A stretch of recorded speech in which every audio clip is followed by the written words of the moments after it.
Assalamualaikum warahmatullahi wabarakatuh, and a very pleasant morning to all.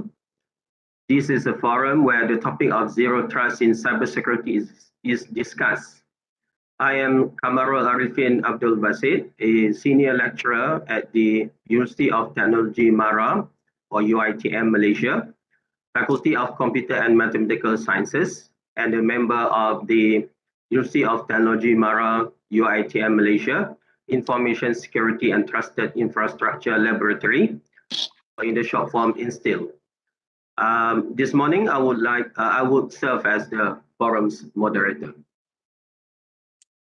This forum is organized by the Information Security and Trusted Infrastructure Laboratory, InSTIL, of UiTM Malaysia, in collaboration with the College of Engineering Studies of UiTM Malaysia.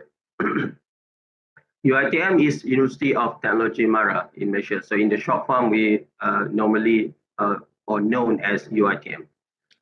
Without further ado, I would like to invite the head of InSTIL, Associate Professor in Senior, Dr. Yusnani Yusof, to deliver an opening speech and officially launch this forum. Please welcome Dr. Yusnani Yusof. Thank you, Mr. Kamarul. Bismillahirrahmanirrahim, distinguished speakers, ladies and gentlemen, and also all my beloved students. First of all, I would like to welcome everyone to the forum entitled Zero Trust in Cybersecurity 2022. This forum is basically part of our initiative to bring the expert from the industry in the specific field and also share your experience with the students and also those who join the session. I would like to take this opportunity to thank our panelists today, Mr. Mike, Mr. Colonel Sazali, and also Mr. Kamaruddin for their willingness to participate, sharing their valuable experience and inputs despite of their busy times and also schedule. Thank you very much again.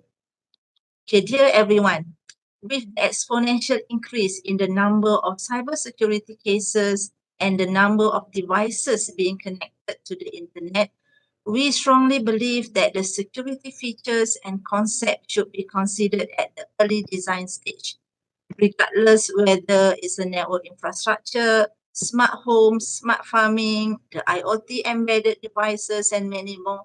Everything should have security consideration at the very beginning of the design stage. So before I continue, I just would like to share one true story. One of our team members set up a smart farming network in northern area to monitor chicken in the farm. So basically, this also falls under food security. Okay, few sensors and network devices are connected together, and the data was sent to the private server in KL, which is in the middle region. Thinking that no one are interested to the server, he just used default configuration, security configuration on the SQL server. Surprisingly, less than 2 hours, the server has been hacked. So this shows like the existence of an automated initiated attack in the network. Means that there's a system that monitor 24 hours whoever just connected to the internet. And it's really scary because we never thought that that type of application have shown an interest for the attacker to hack into it, right? So I believe we will hear many more interesting stories from our panelists today. All of them are expert in the cybersecurity field and have experienced various types of attack incidents in their life. So just give me one more minute, Mr. Kid, to introduce our research interest group. So as mentioned by moderator, this forum is conducted by members of Information Security and Trusted Infrastructure Laboratory, or in short, InSTIL. So this RIG is basically parked under College of Engineering, UiTM Chahalam. And as a short brief, researchers in this group basically involved in research related to IoT security, embedded security, trusted platform, and few more research related to the security area. and we open our heart, we open our lab to research, to do research, collaboration with the industries and also with university. Okay, back to the forum. Zero Trust is a comprehensive approach of security access across network, application, and environment, with the hope to enhance the security level and protect an organization, workforce, workload, and also the workplace. With Zero Trust buzzword, never trust, always verify. And in the name of Allah, I pass the session back to our moderator to start the forum. Back to you, Mr. K.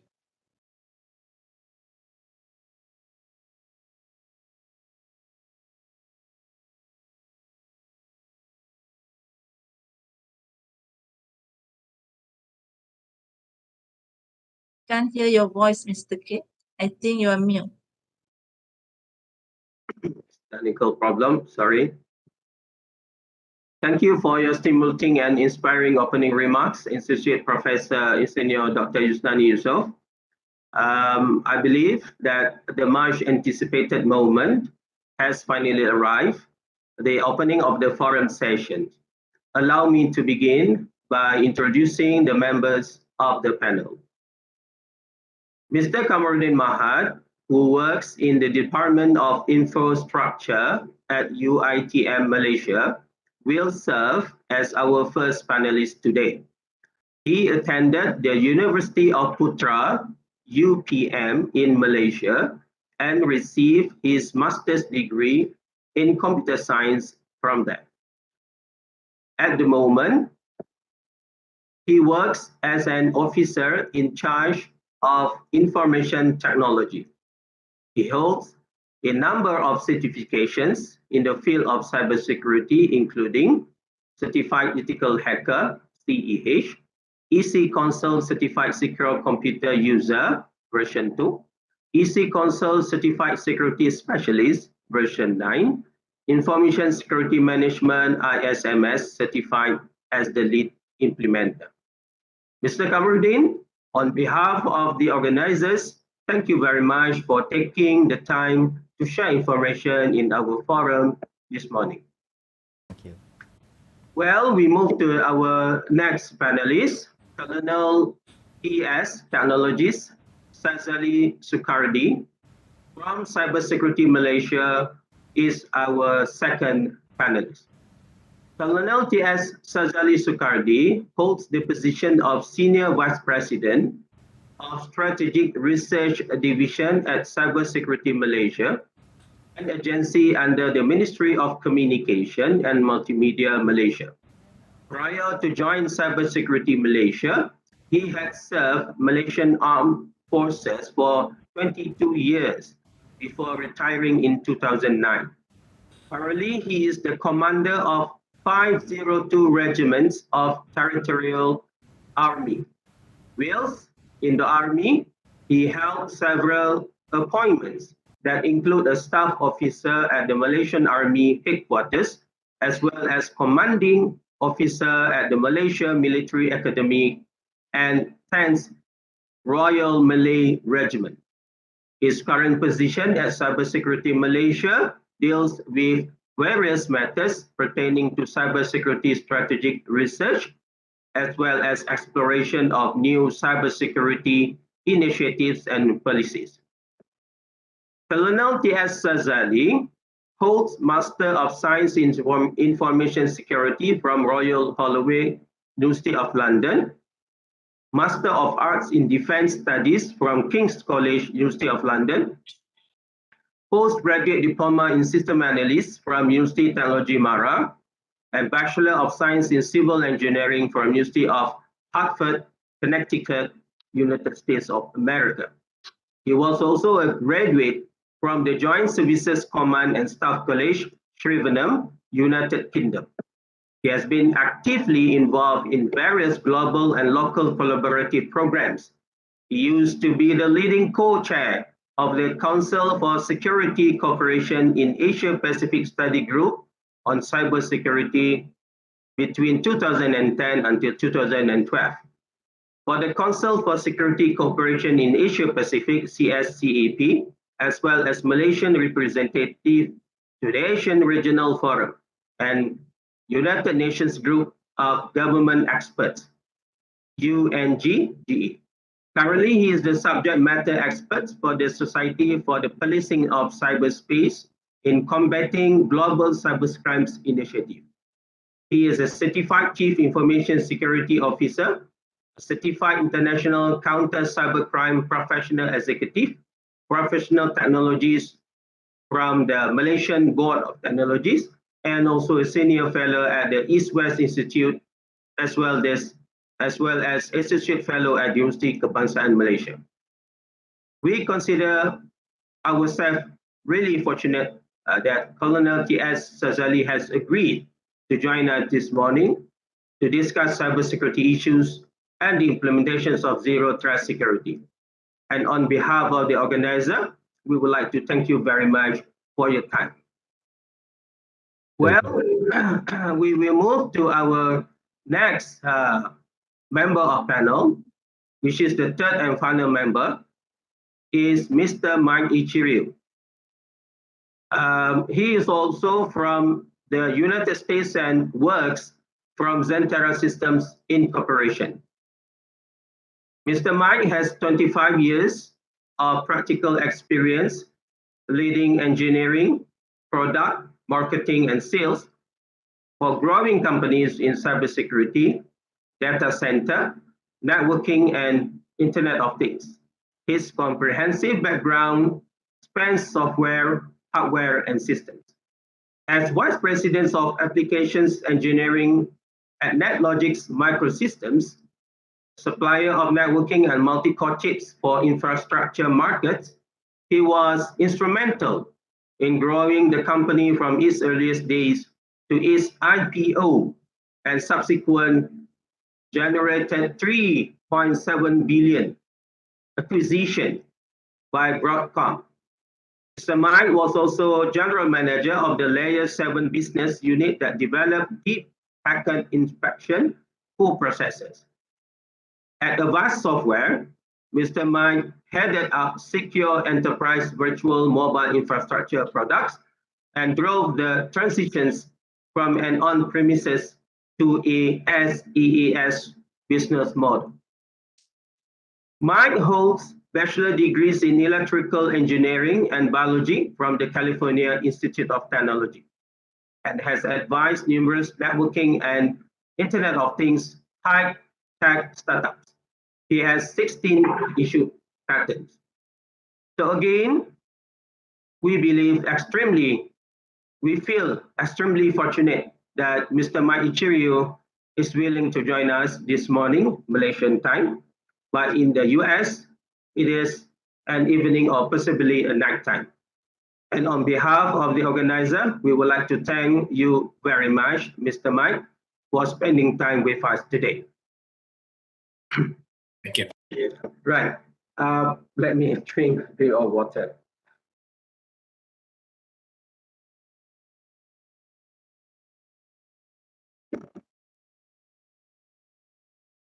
Today's forum is titled Zero Trust in Cybersecurity. Allow me to give a brief explanation what cybersecurity and zero trust are. Cybersecurity is the practice of defending computers, servers, mobile devices, electronic systems, network, and data from malicious attacks. It is also known as information technology security or electronic information security. Now, allow me to briefly explain Zero Trust. Zero Trust is a security framework requiring all users, whether in or outside the organization's network, to be authenticated, authorized, and continuously validated for security configuration and posture before being granted or keeping access to applications and data. Zero Trust assumes there is no traditional network age. Networks can be local, in the cloud, or a combination of hybrid with resources anywhere as well as workers in any location. Right, we will commence with the first round.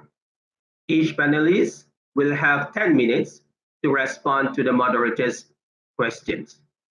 The round one theme is cybersecurity attack scenario or cases. Right. I would like to pose a questions to our first panel, Mr. Kamarudin Mahat. Mr. Kamarudin, you are a member of the UiTM infrastructure team investigating security breaches. Has there ever been any outside or internet attacks or any general attacks on our university? If that is the case, would you be able to describe the attacks? Please welcome Mr. Kamarudin Mahat. Hello, Assalamualaikum. Very good morning, everyone. Okay, first, thank you very much to the organizer for inviting Jabatan Infrastruktur and I as a panelist for today's forum. I would like also to welcome Colonel Sazali and Mr. Mike to the forum. Thank you also for joining us today. Personally, I'm very honored to share the stage with these two great panelists. So back to the question from the moderator, I have a few case studies. Maybe I can share on the attacks on our university environment. At most of you know, there have been a few security hacks dating back in, not mistaken, 2019. One of the attack is a data leak incidents that from deploy applications to the internet.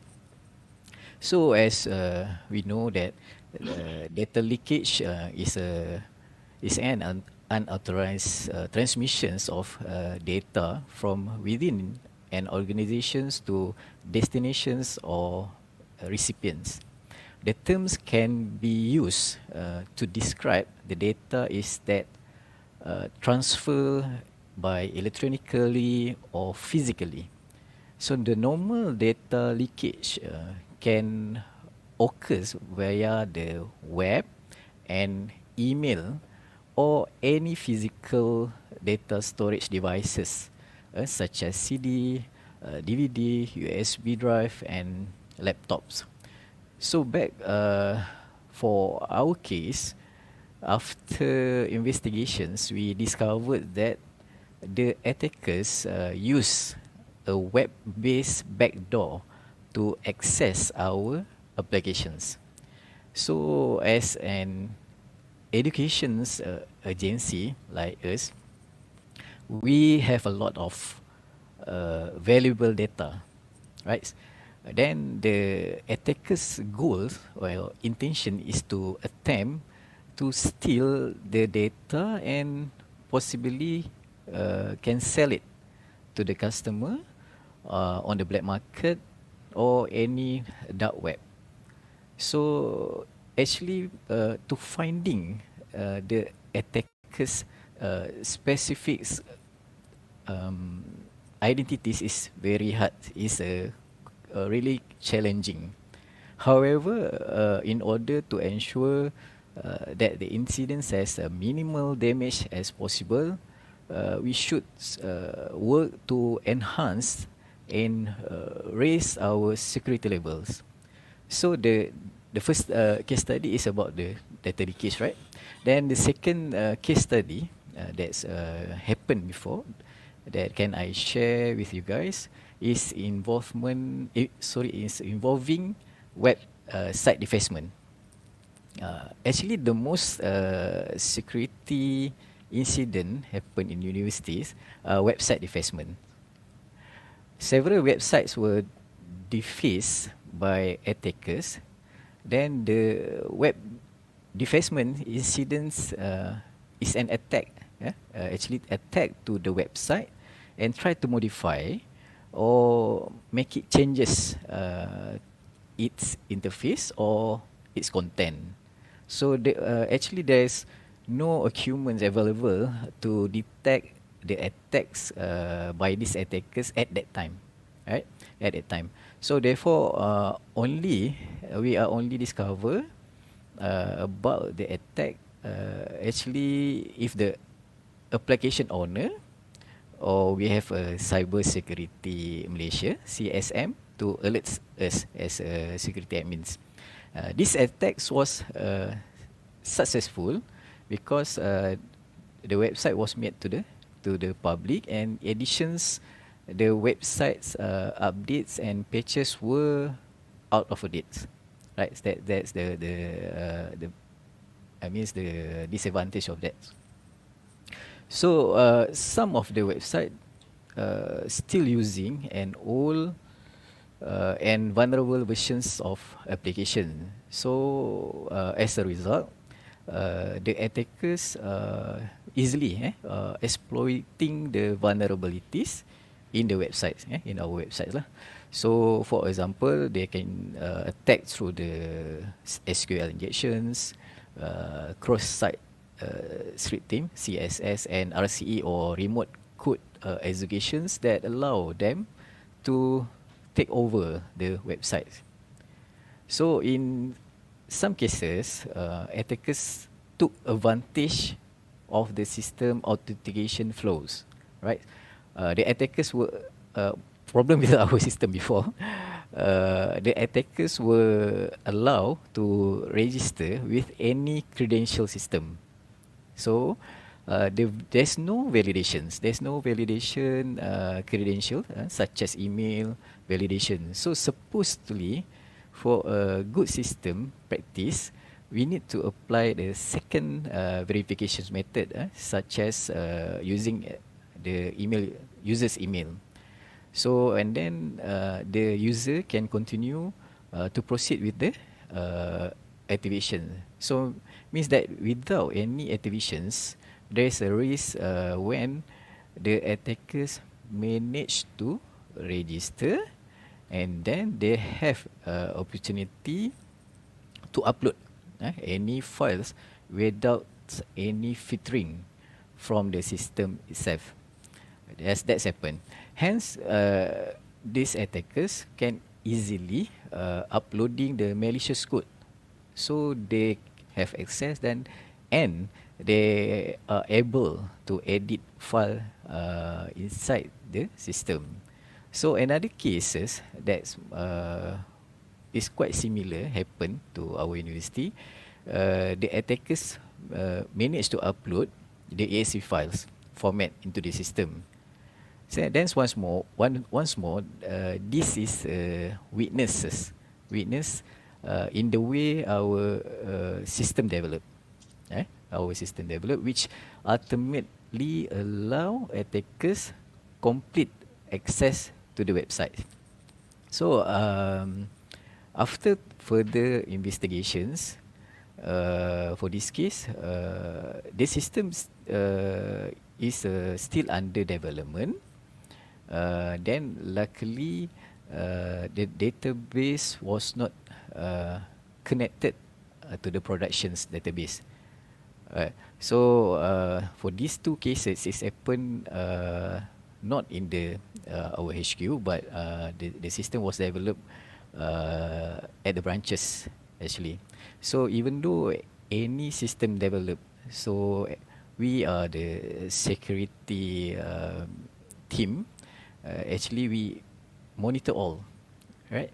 Monitor all, even though into the HQ, even though there's a critical system like HR system, like finance systems, but unfortunately, the intentions of the attackers is no matter. They don't know our system is a critical or not, because they say just scan, then find the vulnerability, the vulnerable, then try to exploit the vulnerable to attack our system, then can manage to go into our networks. That's very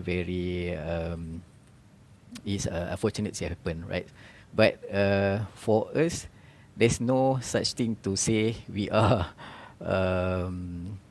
comfort, we are good enough, but we know that day by day the cyber security incidents happen increasingly, right? Day by day. So people make use our vulnerable, and then they're very creative to implement or innovate a new coding and try to push whichever the system that still use the means the outdated applications. That's our problem before, right? But for the next thing, okay, maybe the next round I will share how we find the problem and try to get the solutions to manage and to make sure we can minimal the impact if this incidents happen. So I think I back to you, Mr. Moderator.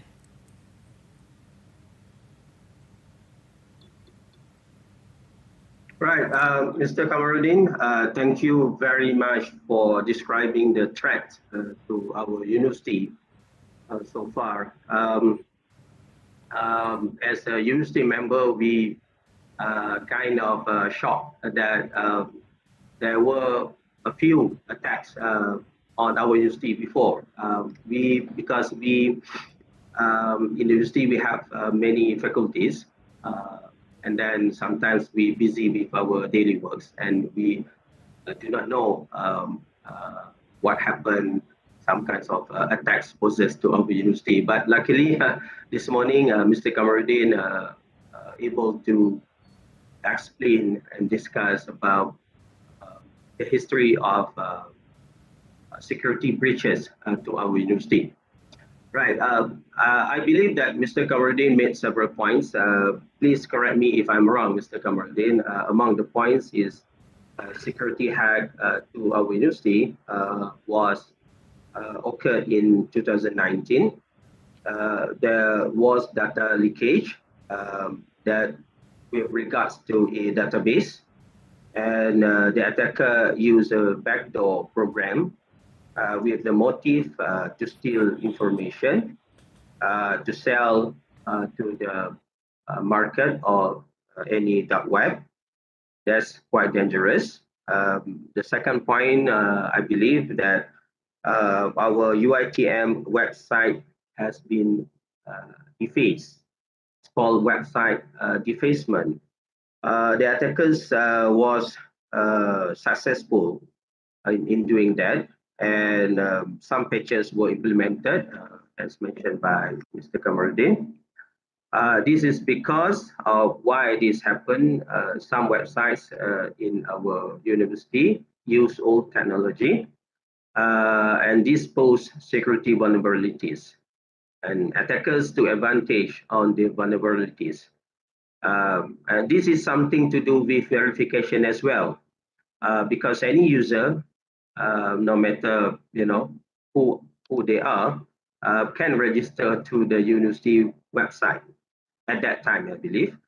So as well as the web applications that help in our UiTM website.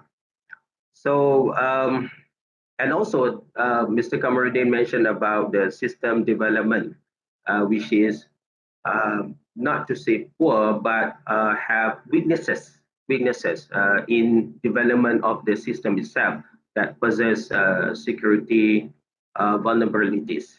And after further investigations, some countermeasures were taken to solve the problem. And Mr. Kamarudin promised us to tell more about the solutions to the risks and threats that have been helped to our university. Thank you again, Mr. Kamarudin. Welcome. Right. Now we move to our second panelist, Colonel T.S. Sazali. It has come to my attention that you are currently serving as Senior Vice President at the Malaysian National Cybersecurity Center. Would you be willing to share some information about risks and threats to Malaysian institutions and organizations or Malaysian industries? Please welcome Colonel T.S. Sazali.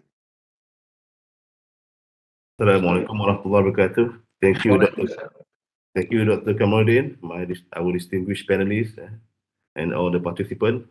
And perhaps to respond to the question, I have some slides to share. let me upload the flyer. Okay.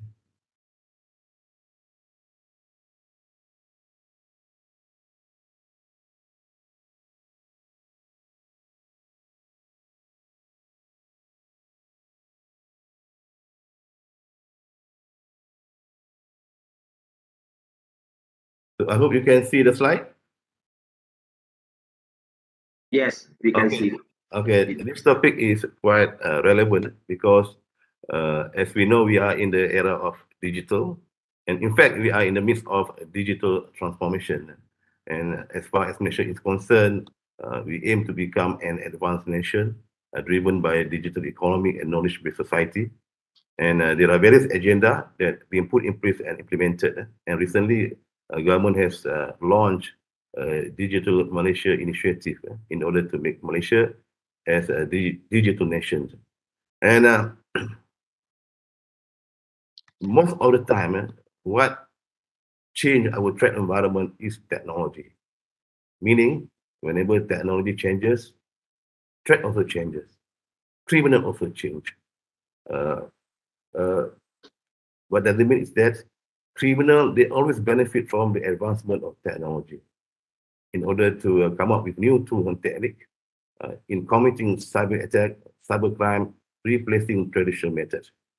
So as Malaysia become high tech and become more advanced, remember, so do cyber criminal and cyber attack. So that is very important that not only we must know how to apply and to use technology in order to benefit Malaysia progressions and prosperity. Equally important, we must make sure the technology that we use are secure. And also we must know the risks that are arising from the application of technology and also as a result of our behavior themselves in our cyberspace. Okay, I just want to share some of the cyber incident that were referred to cyber discrimination as of 2021. And we can see that fraud was top in the list, meaning that there are many fraudsters in our environment. And as we know, internet provide anonymity, meaning that anybody can create identity, yet very difficult for us to prove that identity. So every user, they can claim any identity. And criminal, of course, they will try to hide themselves behind computers using fake identity. And second incident that top in the list is intrusion. And as we can see, there are many attempts to get into our networks. Of course, there are various purpose and motive why they want to get to our networks. So these are the incidents that were referred to us. And malware, as we know, malware is a new weapon. In the past, gun and pistols are the weapon used by the criminal to rob the bank. But today in cyber, computers are malware, a new weapon to attack our computers in order to rob money and to enable criminals to achieve their various motives. So this is a cyber incident in 2021. So for 2022, as of June, we can see that fraud still top the list. It's 2633. So we have another 6 months to go. And second, top in the list, intrusion still, and malware, again, malware, 552, and intrusion. So ID theft, phishing, I don't know whether we know about phishing. Phishing is the technique used by the criminal to steal our identity. So there are two types of phishing, spear phishing and random phishing. Spear phishing is targeted attack, meaning that criminal, they really know our system, they really study, they know what information they are looking for, and they have some information about the person who have accessed and used the information. So spear phishing is targeted attack on the specific users to achieve specific motive. So what happens is that in phishing attack, the criminal normally they will send, as we know, spam email, and together with the email they have malicious attachment and link. So if users download the link or attachment without they realize they also download malware. So the criminal, the scammer, they just want to get initial entry to our computers. So once they are inside our computers, we will create backdoor, and they will use that backdoor to explore further our network. They will steal higher privilege and do whatever they want to achieve their motive. So phishing is quite alarming in Malaysia. So because our identity represent us to our computers. Because if I am scammer or criminal, I won't attack the organization direct. I won't attack the bank direct, because the bank I know has very good network security system and other security system in place, so they can always detect my attempt to intrude the networks. But what I will do is that I will attack the customer or the employee. So that means even an advanced attack, they often start very simple at a low level, targeting the people, but exploiting their ignorance and negligence. Using social engineering, aim to steal their identity. Uh, So, so, so as users, it is our responsibility to protect our identity, namely username and password. So this is the basic of zero trust security. So this is at users level or individual level before we talk further at organization level. So what happens if our identity is stolen? They can lead to many other fraud cases of scam. In Malaysia, for example, there are many scam cases happen. Love scam, parcel scam, income tax scam. For example, like love scam, the scammer try to be close to the victim, try to gain the trust before they cheat the victim to give big amount of money. And in a uh, tax scam, for example, the scammer will disguise as officer from government agency, threaten the victim, and fear of fear of being taken legal action. The victim normally will give the money to scam syndicate. So there are many type of scam that may happen in Malaysia. Even and scammer, they don't really select their target. So even doctor and professional, they can be scammed. So because why? Because the scammer, they use certain technique and tactics exploiting the negligence, the fear of the victim through the approach of social engineering. So it is not technical so much, but rather on psychological approach. So what if you want to address this issue? Awareness program, education is very important. As I mentioned just now, it is not so much on technical attack, but rather content attack using social engineering approach. So these are other cases involving scam, and in fact, scam is a crime of choice. Easy money. That means the criminal, they don't have to use gun and pistol to rob a bank. They can easily get billion of money by using computer. And one thing about scam or cybercrime, it is less risky, meaning that criminal, they can try many times to attack the victim, fail, they don't worry of getting caught. Compared to a traditional crime, the criminal cannot make mistake.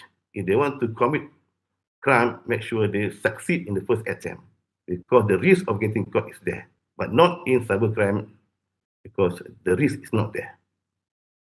And in fact, cyber criminals, scammer, they just need one successful attack to get what they want. So ransomware, as I mentioned, it is also on the rise. There are many types of malware in our environment. Spyware, for example, it's aimed to steal information, our secret. Virus aim to destroy our information or data. Worm to cause denial of service, and ransomware to lock our system, to encrypt our file, and ask ransom from the victim. There are two types of ransomware in our environment. First is local meaning that the criminal, they will lock the screen or the screen and ask money. But another type of ransomware is through encryption. That means the criminal, they will select certain file or system and encrypt them before they asking for ransom. So there is also a report incident highlighted in the headline. I don't know whether this we can address some of the issue in the future. Even post Malaysia site is down, possibly a ransomware attack. And when ransomware attack happen, it leaves the victim three choices. Whether you pay the money to get your information back or file back. Second, you don't pay the money, but you try to encrypt unless you can decrypt. The third one, you have backup. So there are three choices. So it is very important for the users, especially the university student. Just imagine you do research, your final thesis, and tomorrow is your presentation, your submission. All of a sudden today, you find your file, your research paper is encrypted.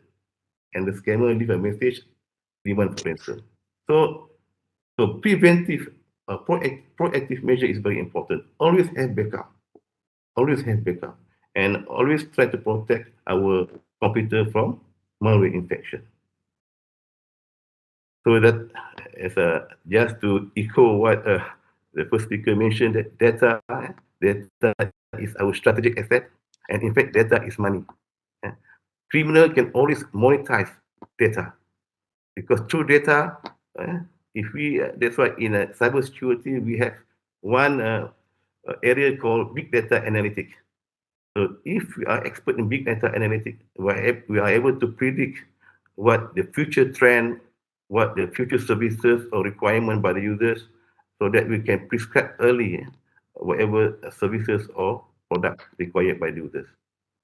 So data is money. In the past, we talked about oil is money, but today data is money. That is why Mark Zuckerberg, the owner of Facebook, he used to be the fastest, the youngest self-making billionaire. So what has he been doing? He is the owner of Facebook. He has been using our data and share our data with his various partners to make business. So where the data come from? We are the one who share the data in the Facebook. There is nothing free in this world, but we use Facebook and other social media for free. So is there anything free? It's something that they want from us. There is data. So we are the one who provide that data. So it is our responsibility as a user, know what to share in social media or in internet. To share is caring. Sharing is caring, but oversharing is damaging. So it's up to us what to share in the internet. And today we are in the era of COVID-19, and many of us work from remote area. We work from home. We work from everywhere.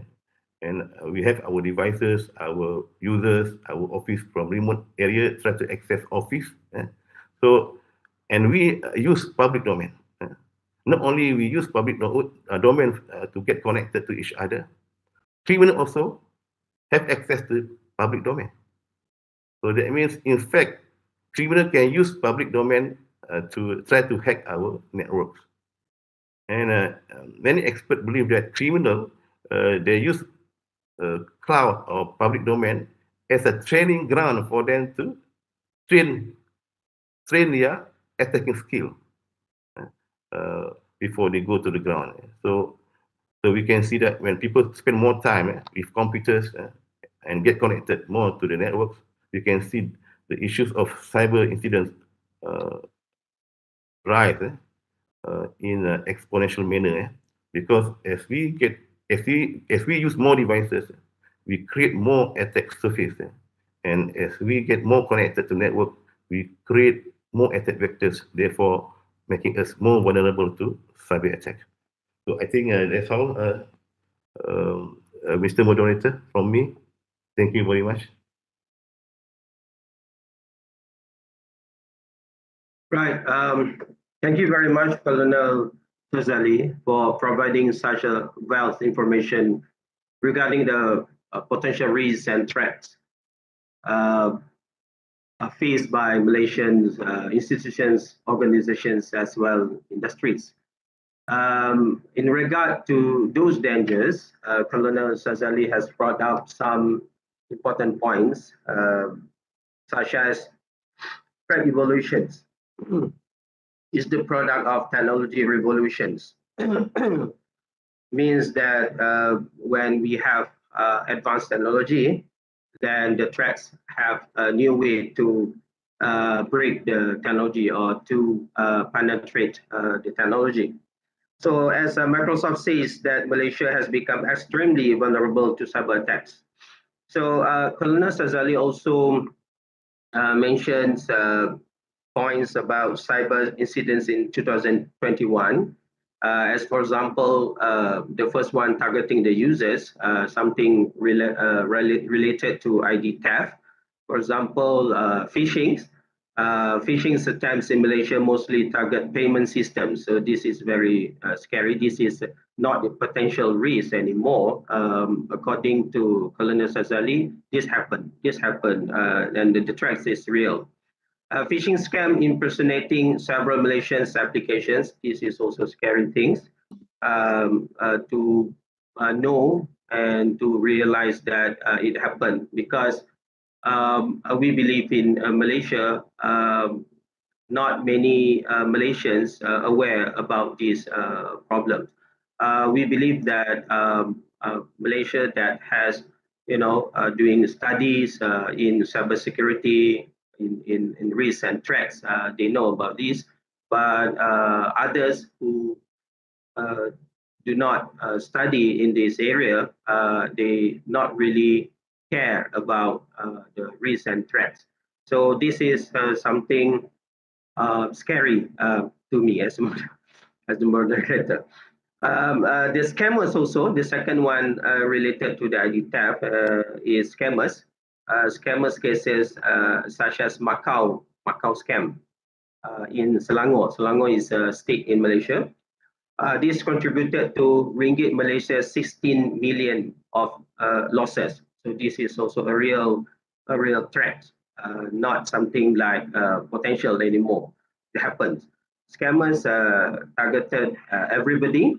Everybody can be victims, and also the victim come from a professional career individuals.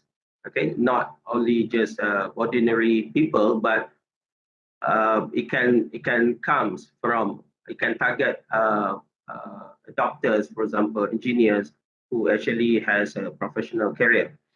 Scam is alarming in Malaysia. The second incident pointed by Colonel Sazali was a ransomware. Ransomware, such as a new weapon of threat in Malaysia nowadays.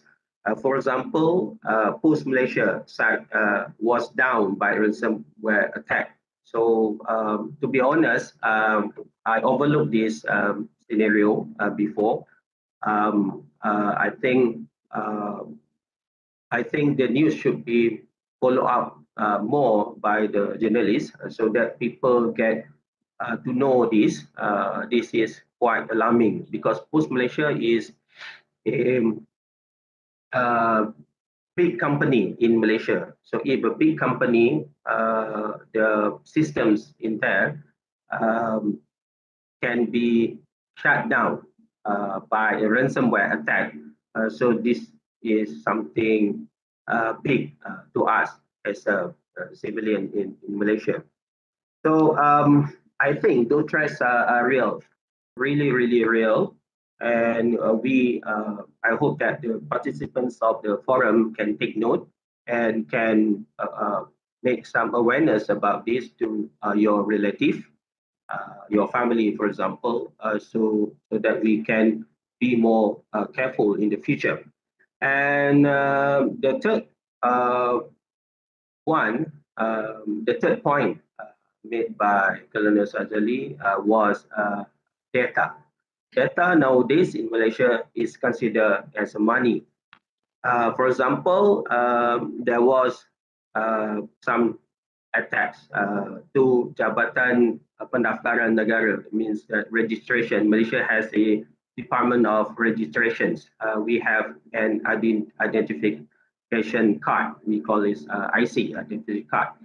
So Malaysian citizens have this card, and then when this department database been compromised, asking for selling the data for like Brigade Malaysia 44,000.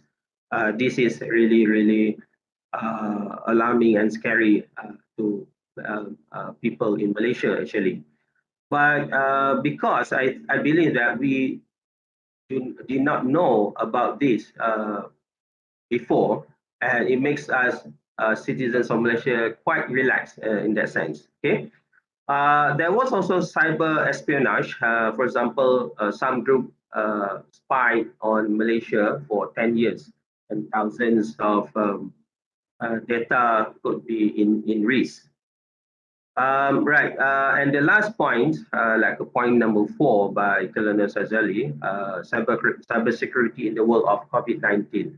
So Colonel Sazali mentioned about people work from home during the MCO period. MCO is something like we start at home, we cannot move outside. People do their learning and study. Kids in school, they don't go to school, they stuck at home. The father and mother as well, the parents, they don't go to work, they sit steadily in the home. So when they in the home, they work from home, they use devices such as laptops and computers. And eventually, for some reasons, the risks and threats to our security arise. Scammers active during the MCO, and cyber harassment fraud was spiked during that time. So thank you again, Colonel Sazali, for providing us such a wealth information regarding the threats and risks. Thank you very much. So now we would like to move to our third panelist, Mr. Mike Ichirio. Mr. Mike, I understand you work for Zentera Systems Incorporation in the US, which is a company that specializes in security breach defense. I believe you have extensive experience with your customers' cases, such as those involving cybersecurity attacks in the semiconductor industry, for example. Would you like to share any information you have about the attacks on any of your customers' cases with us? Please welcome Mr. Mike Ichirio. Thank you, and thank you to the distinguished panelists. I'm very excited to be here to share what I'm seeing in the industry and with our customers with you. I think that there's a lot of concern within our customer base about security. Definitely, every company has lots of important assets, applications, infrastructure that needs to be protected. And it seems that almost every couple of months, there's a major security issue that takes the top of mind. There's always some new exploit, some new vulnerability that everybody needs to rush out and go to patch. And there's all kinds of different ways that this can take effect. So let me share some of the ones that have been top of mind for our customers, and then I'll try to tie this to today's topic of zero trust and talk about why it's relevant and what's the issue and the concern and how does this relate to zero trust. Okay. So first of all, let's talk about one that is very famous in the industry recently, which is the log4shell exploit for the Apache log4j logging package. So you're familiar with this logging package. It's a very popular logging function that's used in extensively in Java applications. And Log4j, has this vulnerability in it that researchers in China discovered and publicized, which is that with a carefully crafted log entry, you can trick Log4j into executing code. So it is a vulnerability that's definitely something that people need to be concerned about. And with Log4j in particular, being used for logging purposes, it's capturing data from all kinds of sources. People log in the username that they use to log in from. They may enter data into a field in the application. And so, all of those things are unauthenticated input. They can come in off of the web. The user is not necessarily logging in. You don't know who that person is. But if they put the right values into the username field, they can trigger your Log4j instance to suddenly start to execute code. So this is a serious issue.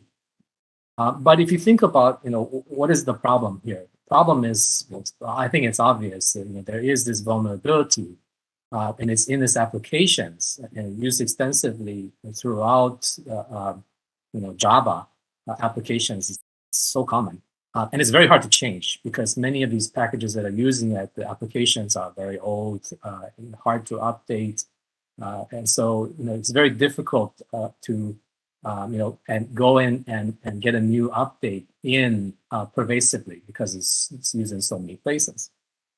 But if you think about this Log4Shell, Log4j, this is essentially having trust in your applications. So this is a first instance of something that you see the threat actors using. They abuse your trust. They want to find something that you trust and then find some way to abuse that thing so they can make it do what they want. So you trust that this application is working correctly, and so you allow this application to run, and so as a result, somebody finds a way to break it, and they abuse that trust.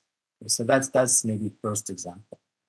Let's go through a couple more. I think the Print Nightmare was another one that came out in mid-2021. It's a Windows print spooler remote code execution. And so basically, someone can just go in and get the print spooler to start executing code. Similar to the Log4Shell and the Log4j, you're trusting that the infrastructure, in this case, your print spooler, your print servers, you're trusting them to do their job. And so this is a little different in the sense that maybe to get to that particular machine, it's a little harder because you need to be inside the company network. But still, once somebody gets in, they can take over the machine using it. So again, it's abuse of the trust of that machine, that particular part of your infrastructure. Another type of infrastructure that you find often in companies is the network and the security infrastructure. And that can also be abused. So another example that came out more recently, just in May, was F5, major vendor of web application delivery and firewalls. Their big IP product had a vulnerability, it's a CVE 2022-1388, where you can use the management port to send a REST query and again get it to execute commands right to the file system, do all kinds of things that don't directly cause damage, but you can leverage that to cause damage to the infrastructure or to get in. So that is again a trust, but it's a trust in your infrastructure that your network security even is working correctly, right? So that's another example. Maybe a more popular example than that, because it was much bigger news, is the SolarWinds one from 2020. SolarWinds, if you recall, that particular vulnerability was introduced from the outside. Somebody hacked into SolarWinds and inserted code, basically, so that SolarWinds products contain malware in them. So a SolarWinds update went out without being properly scanned against not having malware. So it's very hard to validate that there is no malware, but at the same time, the supply chain attack like this is again abusing your trust in the vendor like SolarWinds, that they will give you an update that is good to use. So you can see examples of this theme. People will abuse the trust in the application. They will abuse trust in devices, in infrastructure. They will abuse trust in your vendors. So example of this is a little earlier, but the Target hack. When Target lost a lot of credit card data in 2017, it was because they were hacked in through heating, ventilation, air conditioning company, HVAC company. And this company was a vendor to Target, and they had access to the Target network to basically to use some of their systems, but they had more access than they actually needed. So with that access, the hacker was able to get over to the credit card systems, PCI control data, but still they were able to find it and exfiltrate the data. So again, that's a trust in your vendors, that your vendor is who they say they are. I'm sure that the HVAC company didn't want that to happen, but you can't prove that that was actually the HVAC vendor when they log in.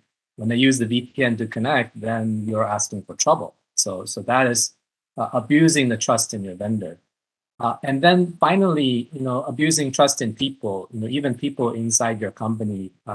If you think about ransomware and how the Conti and the Lapsus groups operate, I think Colonel Sazali already talked about phishing and how important it is to prevent your credentials from getting lost or stolen.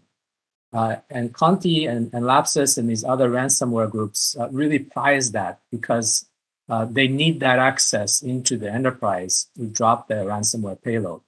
So they will try to leverage their way to get it. They phish, they use stolen credentials, they hack using all kinds of methods. Even Lapsus, if you saw some of the chat logs that were leaked a few months ago, the Lapsus team was bragging about how they're able to bribe people in the company to get those the credentials. So they don't even have to really hack you. They just bribe someone to give them the credentials, either for the VPN or for RDP. And so, with that, that's again a trust in people, and using weak authentication, no policies behind that guaranteeing that use cannot be abused. So I think if you look at from a high level, all these major hacks, these incidents that are capturing the concern of our customers and the CISOs, they're seriously they're staying up at night and he's kept up concerned about the potential for damage as a result of, for example, Log4j, Log4Shell exploit. There may not be an easy or a good solution, that comes from patching. And so as a result, it is almost always some kind of abuse of a trust that is misplaced. Maybe you don't realize that you actually are trusting something, but if you are allowing a server to communicate on a network without first authenticating that server, knowing where that packet came from, then you are, in effect, trusting it. And if you think about it, it's very hard in a network to avoid this, because the TCP/IP protocol stack, it's been around for 40, 50 years, right? It's not going anywhere. And so TCP/IP has what? It has 5-tuple. It has a source address, a destination address, source port, destination port, protocol. Right? There are some other fields too, but those are the big ones, right? And so which machine or which IP address it's coming from, which IP address it's going to, but you know nothing else about it. You don't know whether that packet is from a authenticated user. What's the context that that packet is appearing, in your network or appearing at the input queue of your application? No idea. So this is the environment that I think we live in, and unfortunately, the security has to have some way of being baked into this environment, because TCP/IP is we're going to live with it for a very long time. Okay, so I guess to summarize my response to your question, I think if you look at the major incidents, it is almost always some kind of abuse of trust, whether you recognize that there's a trust factor or not. There is some kind of trust that you have. And that's what Zero Trust is here to address. Thank you.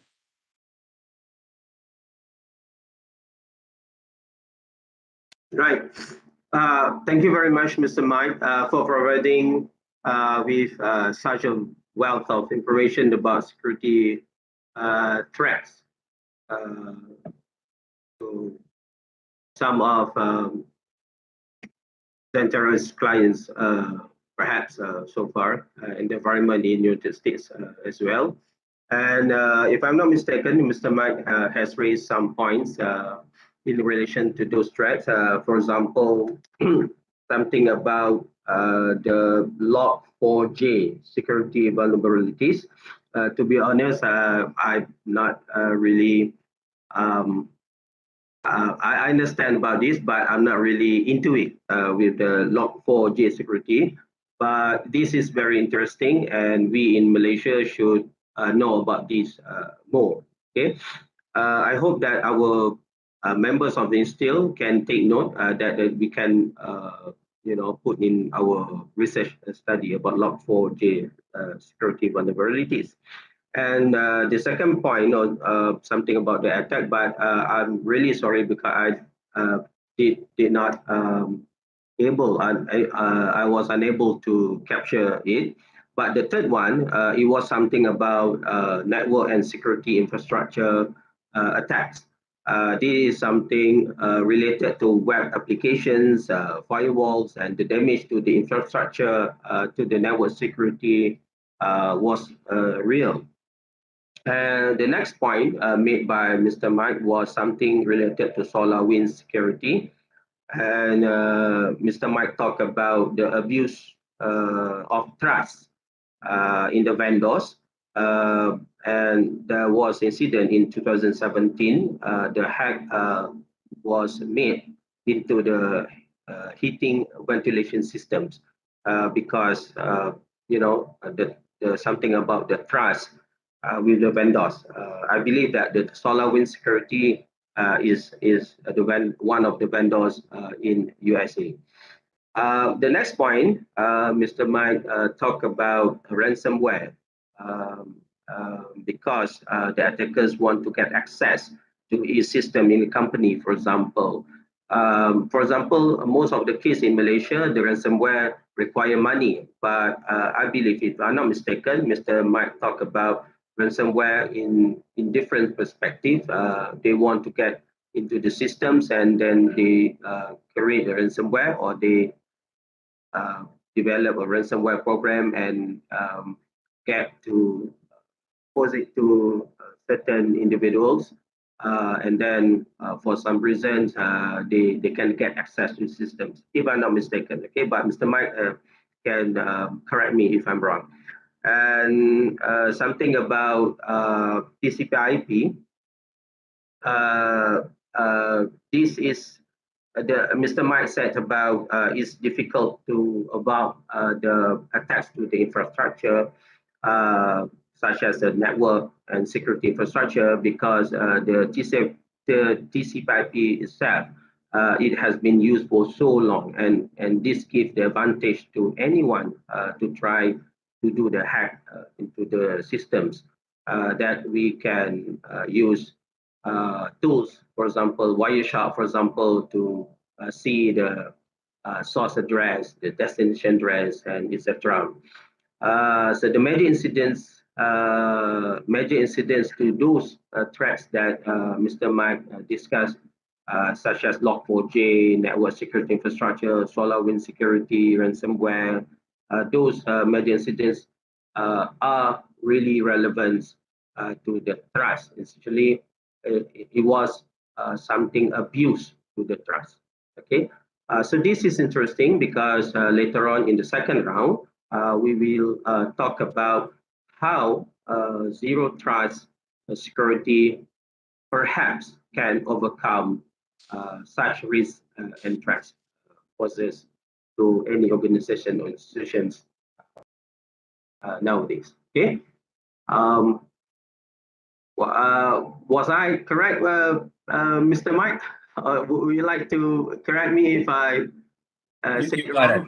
It's all about trust. So, right, thank you. Okay, it is now my turn to allow forum participants to ask questions. So everybody, you can tell your full name and where you work or study, and then ask questions. Remember to turn on the camera and microphone. In addition, I also will ask Dr. Lucianti to read a few questions from the chat board. Right? Okay, all participants are welcome to ask questions now. Please turn on your camera, please turn on your microphone, and inform your full name and where you work or study. Okay, Mr. Kamarul, Yeah. because our students didn't get to WebEx. They are watching us from the YouTube right now. Oh, But okay. a few questions coming from the students. They are actually part 6 students. They are studying Data Network 1 this semester. So they have quite a few knowledge about basic data networks. So we have 2 questions over here. Allow me to read the questions for you. The first one coming in from Mr. Anik Azman. Okay, so his question is, I do have a question. What are our compliance obligations regarding sensitive data? So this question can be answered by any of the panels. I repeat, what are our compliance obligations regarding sensitive data? so I can try to take that. I guess I don't know the context of. I guess this is coming from a student.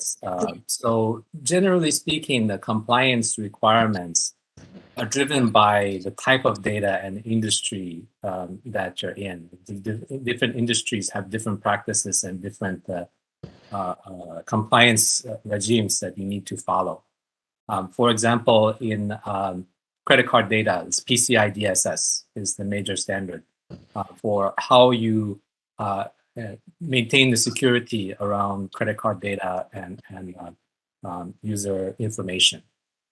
So that's one standard. In the healthcare area, and again, I'm giving you answers based on my knowledge, which is primarily US centric. So I don't know, how this maps to any compliance requirements in Malaysia. If there are, other country variations, you'd have to look at it. But healthcare data, protected health information in the US is covered by HIPAA and HITECH. Those are the 2 major standards which basically govern. They tend not to tell you exactly what to do. They tell you, give you guidance how you should do things. They don't say it's precisely how to do it. They say you must have, for example, sufficient network, security, but it doesn't define in the standard what does that mean. So that part is left to your best practice, your knowledge, and then going through the compliance validation process with an auditor to ensure that you are actually in compliance with the standard. There are many standards of financial, FINRA.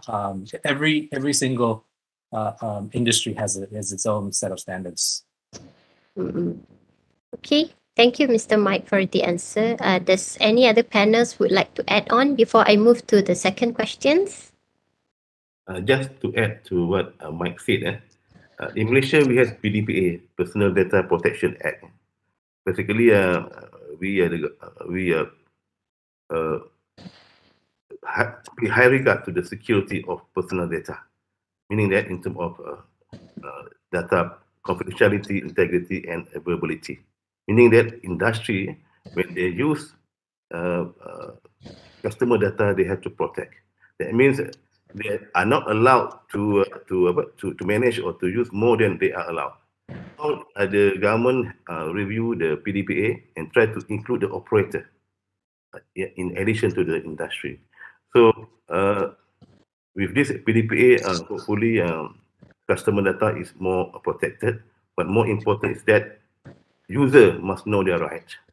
Sometimes the issue that we are facing, we ourselves do not know this rule and regulation, and we have no idea about our right. And for example, maybe I can give some common things that happen, and we often maybe receive a call from bank or from financial institutions asking about offering us a loan or something like that. So the question is how they get our personal information. So it is our right to protect our information, and it is the responsibility of the industry not to reveal or to expose our personal data.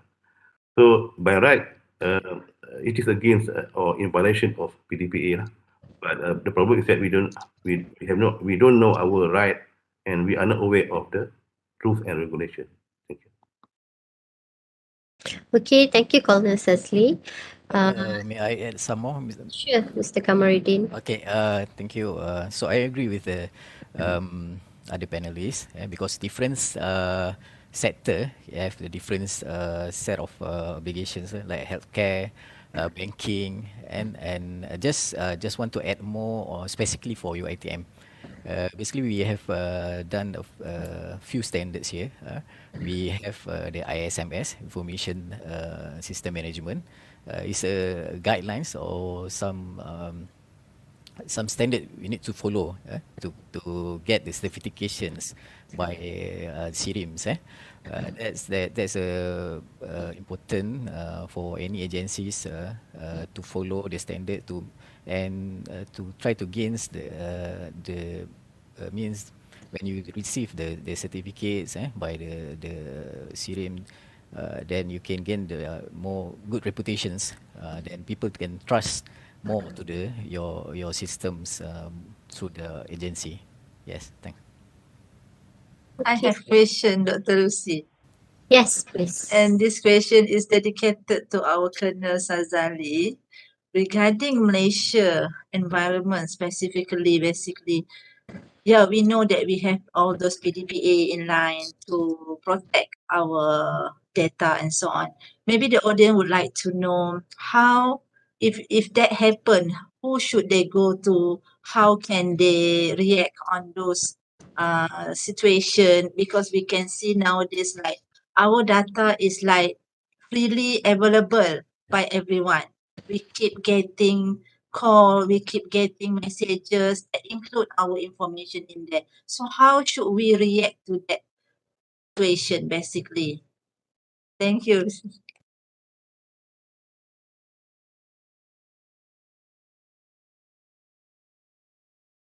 Please unmute Mr. Colonel.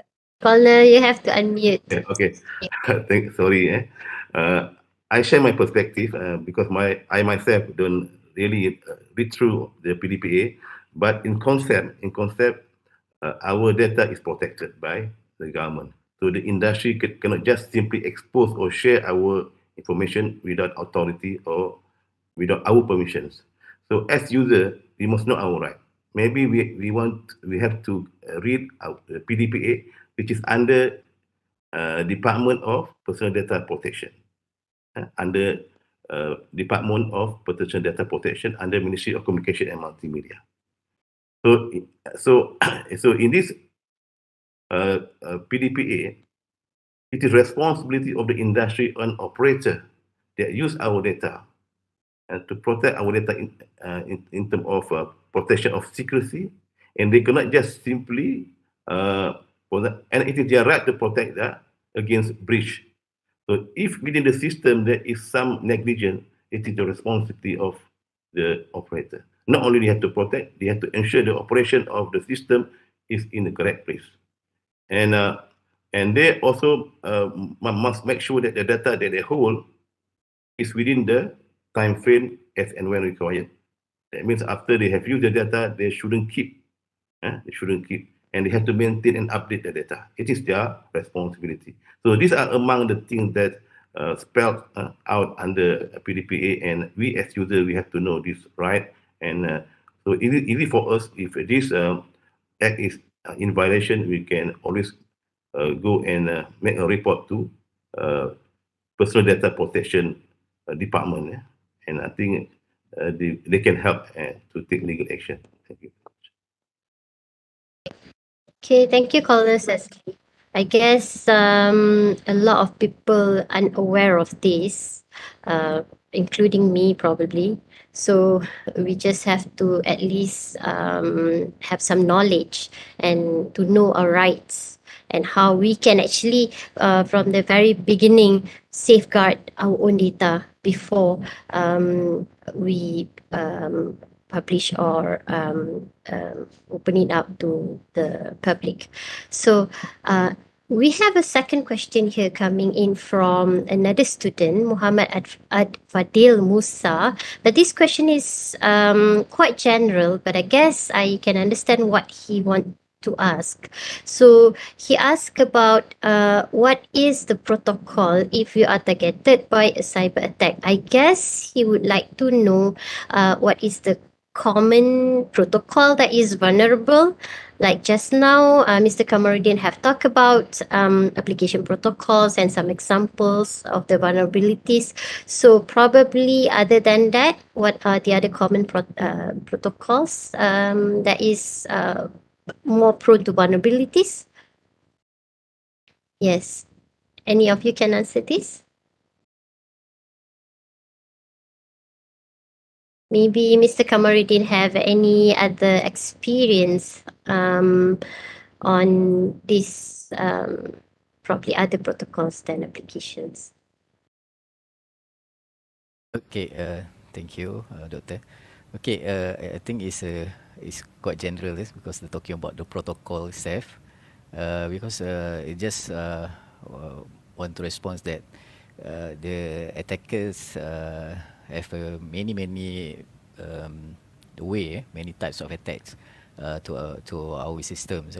So most of the attacks we can manage to protect by a few security devices, like in UiTM itself. I believe any of the agency also have the security appliance like IPS and maybe web application firewalls to protect the attacks. So by these applications or by these appliance will much help us in a way to define and detect any protocol or any types of attacks.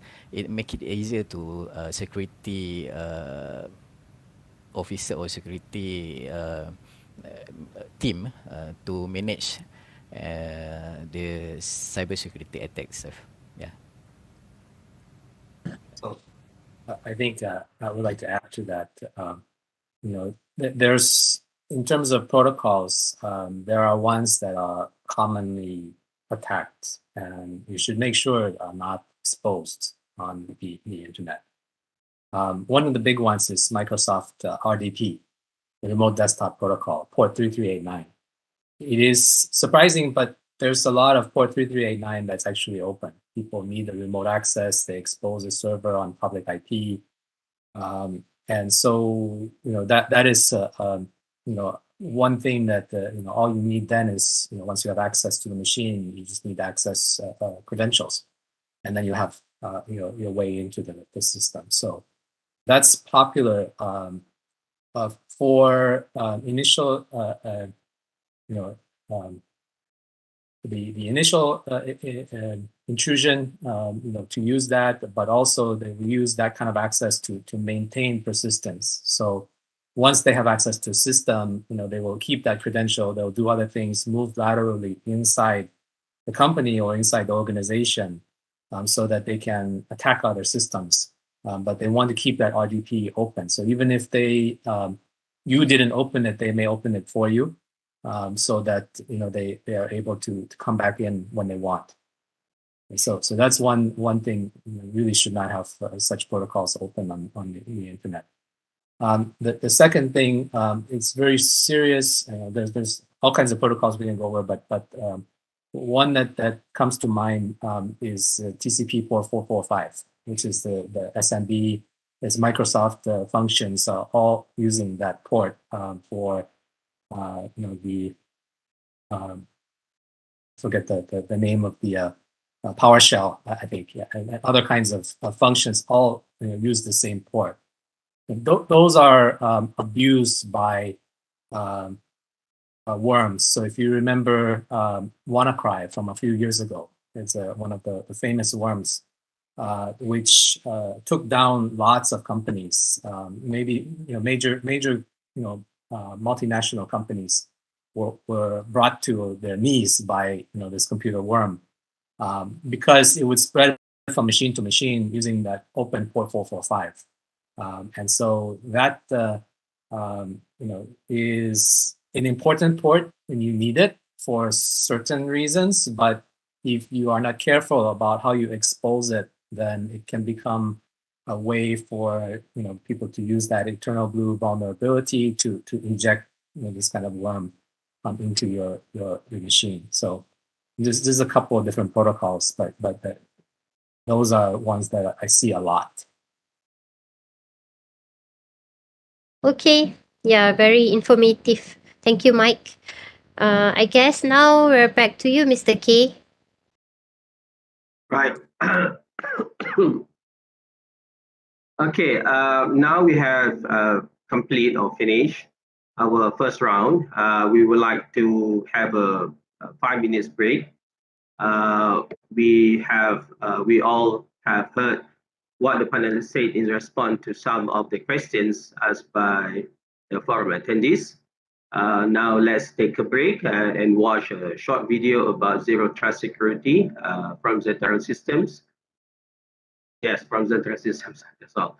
Dr. Lucy, would you please kindly Yes. play the video? Yeah. Now we have a very short video, just about 3 minutes video. Okay.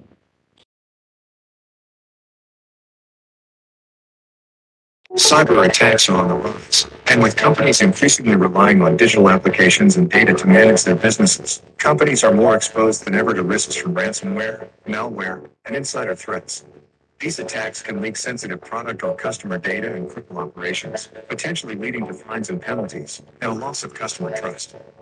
The problem with traditional network security, like firewalls, is that they are appliances that are installed to the network.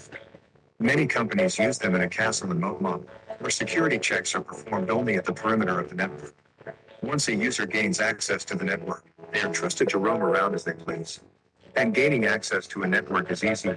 All cyber criminals need to do is hack, steal, or bribe their way into the company VPN. So, we need to replace the VPN with something more secure, right? Not exactly. Improving remote access security only solves part of the problem. It's not a silver bullet. It won't protect you from an attacker who has physical access to the network, or even from insider threats, like a disgruntled employee who uses their access to steal company data. The real problem is that the critical applications and data are just sitting on the network, unprotected and waiting to be attacked. Companies need an additional layer of security controls to defend these applications and data. The good news is that there is a solution: zero trust security. The core principle behind zero trust is to treat your network as though it were the internet, authenticating and authorizing every single network access. Centera's patented KOLEJ platform is a complete, ready-to-deploy solution for securing applications and data with zero trust. It drops around applications and data to add policy controls without requiring network changes. It both agent-based and agentless models to support a wide variety of use cases. KOLEJ platform integrates 3 patented security engines, an application chamber that enforces security checks right in front of applications and data, blocking them from unauthorized users. An overlay application network that connects authorized application servers to each other, even if they're in different networks. And Zero Trust Network Access, or ZTNA, provides least privilege access for on-site and remote users to replace insecure VPNs. This combination of engines is a total solution for defending critical applications and data against threats like ransomware and malicious insiders. Xentera's KOLEJ platform is versatile, enabling many kinds of assets to be protected with zero trust. Companies have used the platform to click critical ERP systems, to secure source code as it's being developed, and even to protect industrial devices and outdated Windows XP systems in manufacturing environments.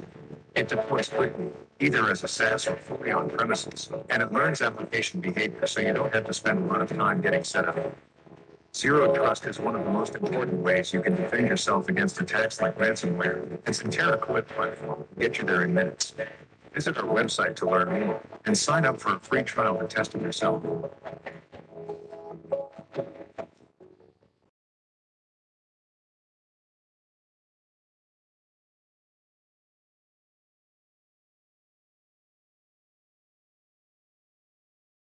Okay, That's Mr. all.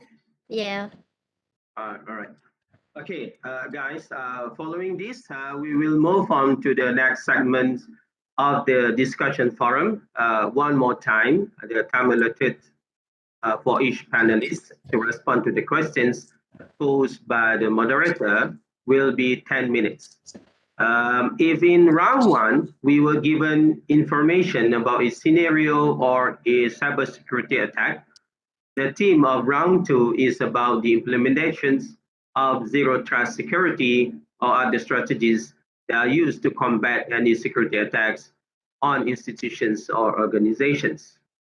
Right, let's together move to our first panelist, Mr. Kamarudin Mahat. Right, Mr. Kamarudin, you mentioned in the first round that our university has been the target of attacks. Therefore, we would like to know how you and the rest of your team respond to such attacks. Did you defend our system using zero trust security, or are there any security mechanisms? Please welcome Mr. Kamarudin Mahat. Okay, thank you again, Doctor. All right, based on my first, my answer for the first questions, I had explained that attack happened to our universities. Then one of the attacks that we facing is information disclosure, right? So there's numerous ways to. Can I stop you there, Mr. Kamarudin? Because I cannot listen to you clearly. Perhaps can you increase the volume of the microphone? All right, yeah, is it more clear? All right. Better. Thank you. Okay. All right. So there's a numerous ways to carry out of these attacks, as I previous mentions.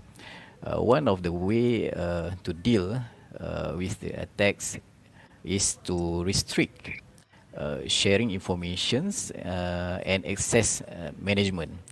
There's a two pillar or two point that we must focus when we talking about the zero trust.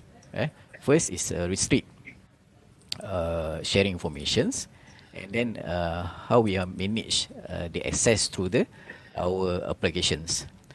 So for example here, we do not allow credentials to be shared throughout the applications in UiTM. So even the system's owner have few applications under their jurisdictions, under their control. Each of the systems must have a different credentials. Means that any sensitive database must not be shared. So furthermore, we also needs to restrict the access for the vendor, right?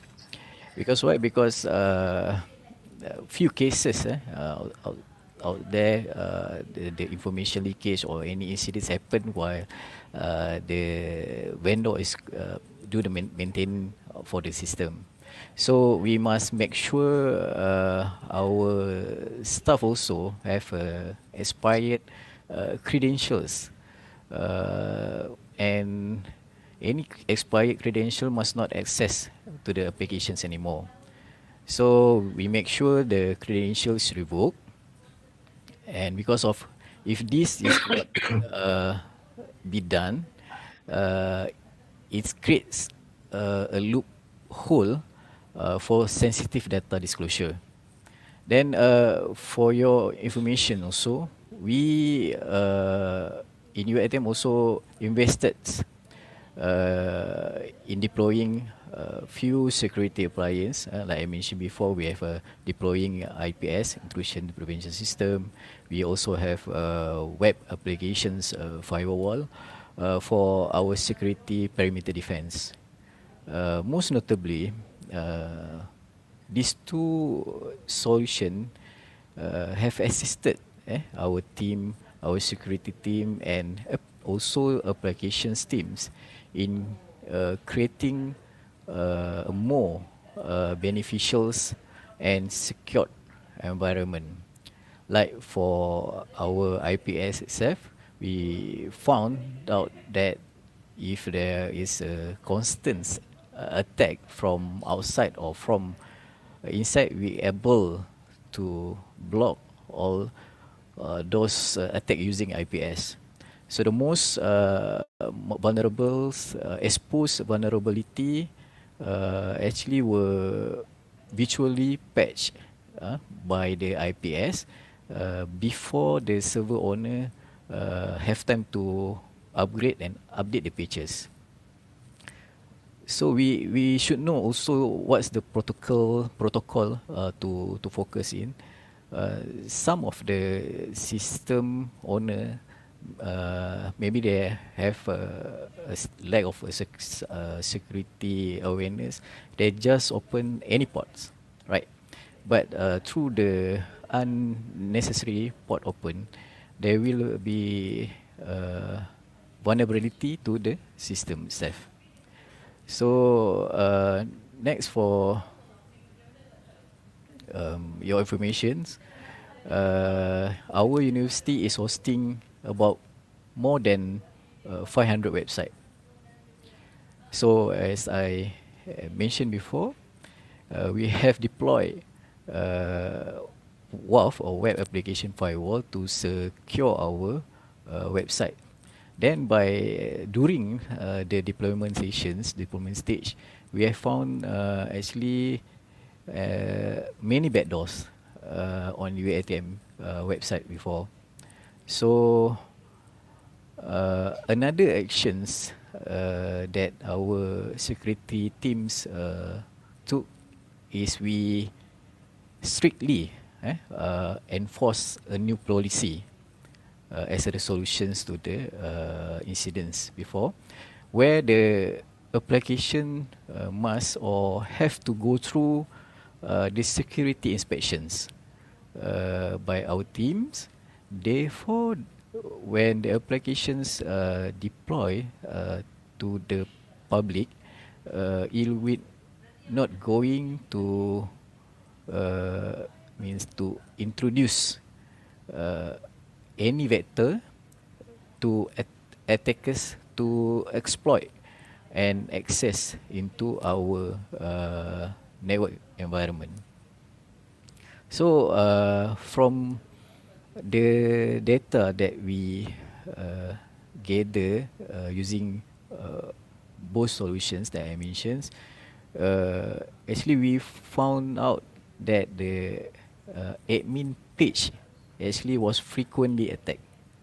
Yeah, we have started to restrict the admin page to only accessible from our internet network only.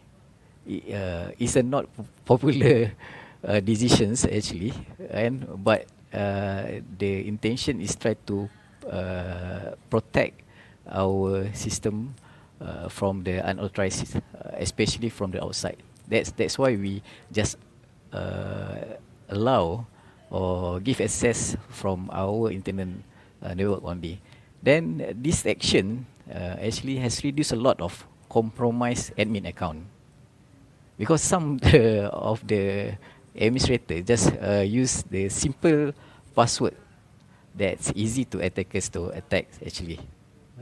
So another things that we did in security team, actually the security awareness program, right? Security awareness program actually very important program, especially on the universities, because we have a different level of people, right? From students, staff, also contractor or visitor. Then in UiTM we had organized a program to educate UiTM staff about the security, and such as changing password frequently, then try to use strong passwords and combinations of alphabet, symbol and numbers.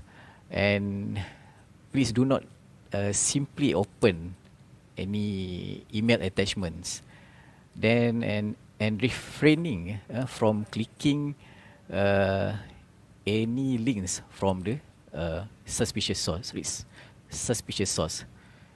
So we in security department also hold several discussions with the system developer. So like I mentioned for the first round, right, most of the security attack come from the weakness of system deploy itself, right? So we also derive a security procedure actually, such as assessment, and doing the assessment before they can deploy their system to the public. Some of the system owner, they are very eager to publish, right, the system to the internet. Unfortunately, the system still not fully configured, right? It's under development stage actually. So now, before they're facing to the internet, we make sure we do some assessments and follow to our security level before we can publish to internet access. So there is also a program by our department that we started to do the domain name housekeeping, right? You know, in UiTM we have a lots of the legacy system, right? Legacy system, because the people is very like to do their domains, and any events, create the domains, and then after the events, nobody take care, right? Nobody take care. Nobody in charge. There's no updates. There's no maintaining on that system or domain. That's why we must do the domain housekeeping. So after doing the domain housekeeping, we can disable. We can disable and remove any inactive system or website that can still be accessible from public. So by apart of from that, actually we can save storage, right, for web hosting or any new development for a new system. So maybe I just summarize what the point is. For me personally, cybersecurity is everyone's job. right? It's everyone's job. So not one man show, one personal job. So everyone's, even though in which level we have responsible to at least to create some awareness for the cybersecurity. Like the PDPA Act is come 2010. I believe that not many people know about the PDPA, Personal Data Act, even though I think more than 10 years the act. So in a big scale of UiTM, so I think the security awareness is a must. Then and can be developed day by day to our UiTM staff members. Yes, that's back to Mr. Moderator. Right. Mr. Kamarudin gave good explanations of how he and his teammate use security defense mechanisms to stop these kinds of attacks on our university. So again, Mr. Kamarudin, thank you very much. I believe in his explanations, Mr. Kamarudin has brought up a few very important points.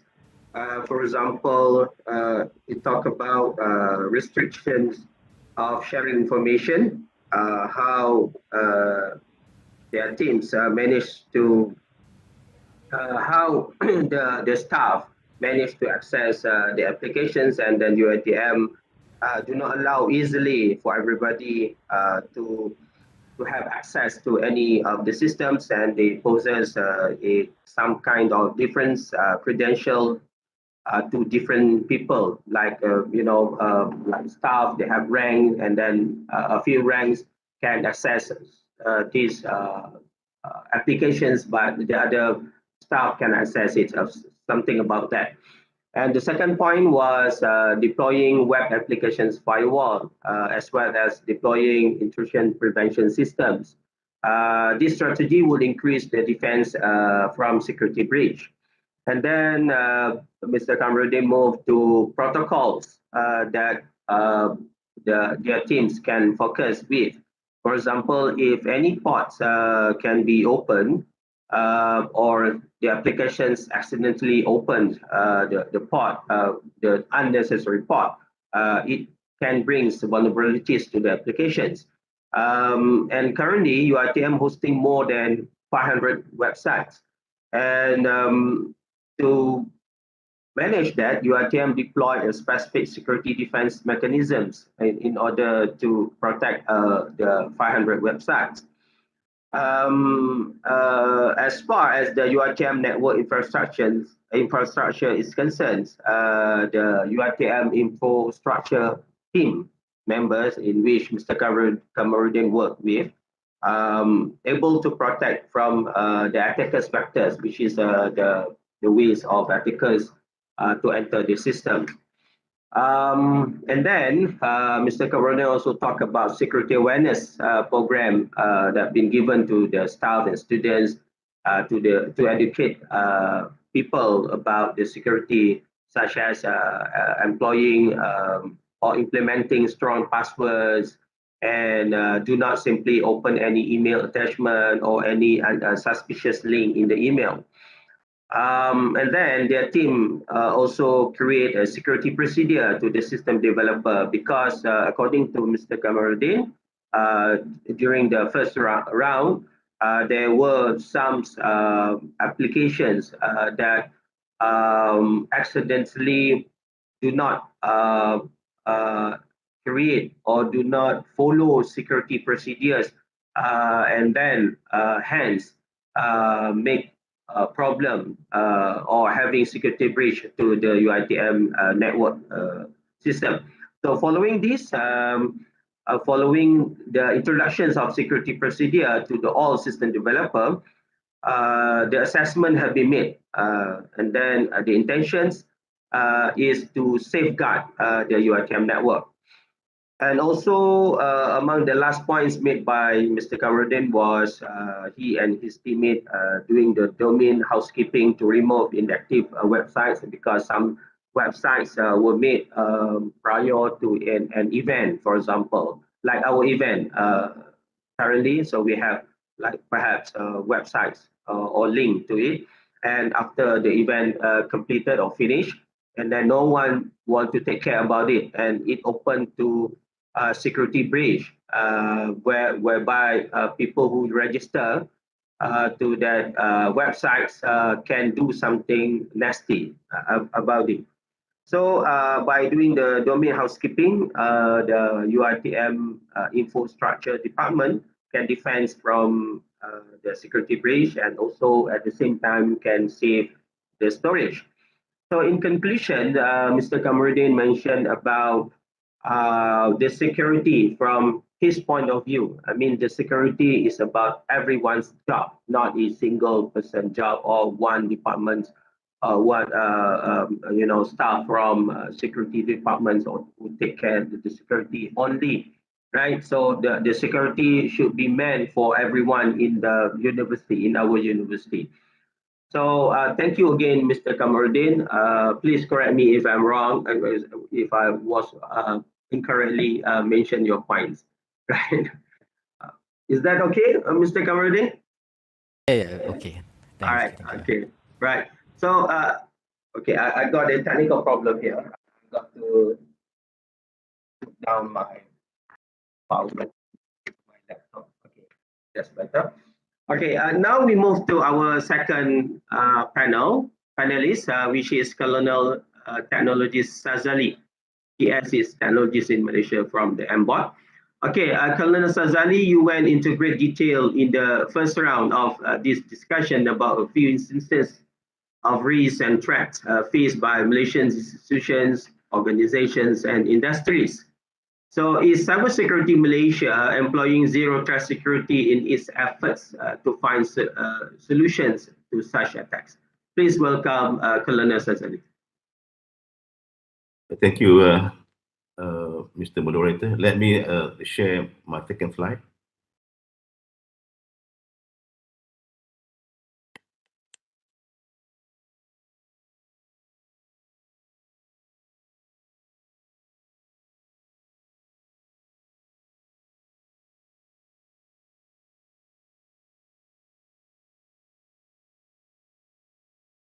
Okay, I hope you can see it. Okay, so in addition to my first response in the first round, we can see that technology moved very fast. In fact, compared to industrial revolution, technology revolution changed in exponential manner, and technology becomes smarter and we become more connected. And many smart devices have been developed. And today we are talking about Internet of Things. In the past, Internet connect people to people. It is people that collect data, process information, and it is people that make decisions, and they are collaborating with each other in Internet environment. But today, we are talking about Internet of Things and Internet of Everything. So it is Internet that connect smart devices. So in IoT, it is smart devices that collect data, process information, and make decisions. And they are collaborating with other devices in internet environment without human intervention. So in fact, today we are talking about smart manufacturing. It is smart devices that do the production, delivery, packaging, so on and so forth. So these are the environment that we are in now, and in fact, we are facing more in the future. Therefore, the networks and the environment become more complex and sophisticated. And we are yet to talk about smart city, so on and so forth. So the nation also have been talking about Industry 4.0, Industry 4.0. And before I talk about Industry 4.0, let us look back the previous industrial revolution for us to understand Industry 4.0 and what are the significance of Industry 4.0. The first industrial revolution, we saw the invention of steam power, hydropower, where technology replaced human labor or human power. And during second industrial revolution, we saw the invention of electricity that helped to lower production costs. Here during second industrial revolution, electricity technology helped to expand factories. So we had more factories during this revolution because of the cheap energy. And during the third industrial revolution, we saw the invention of computers, chip, and internet. And here we see technology replace human brain. That means technology help human in planning and decision making. Now we are talking about Industry 4.0. It is about cyber physical connectivity. And today we can see that cyber and physical world are interconnected and interdependent, meaning that not only we live in cyber world, we also live in physical world. So all our well-being and services are provided by IT services. So this is very good because everything is done by machine. So what is the implications? Any cyber attack on IT system, it has some physical consequences. To the extent it can cause human casualties.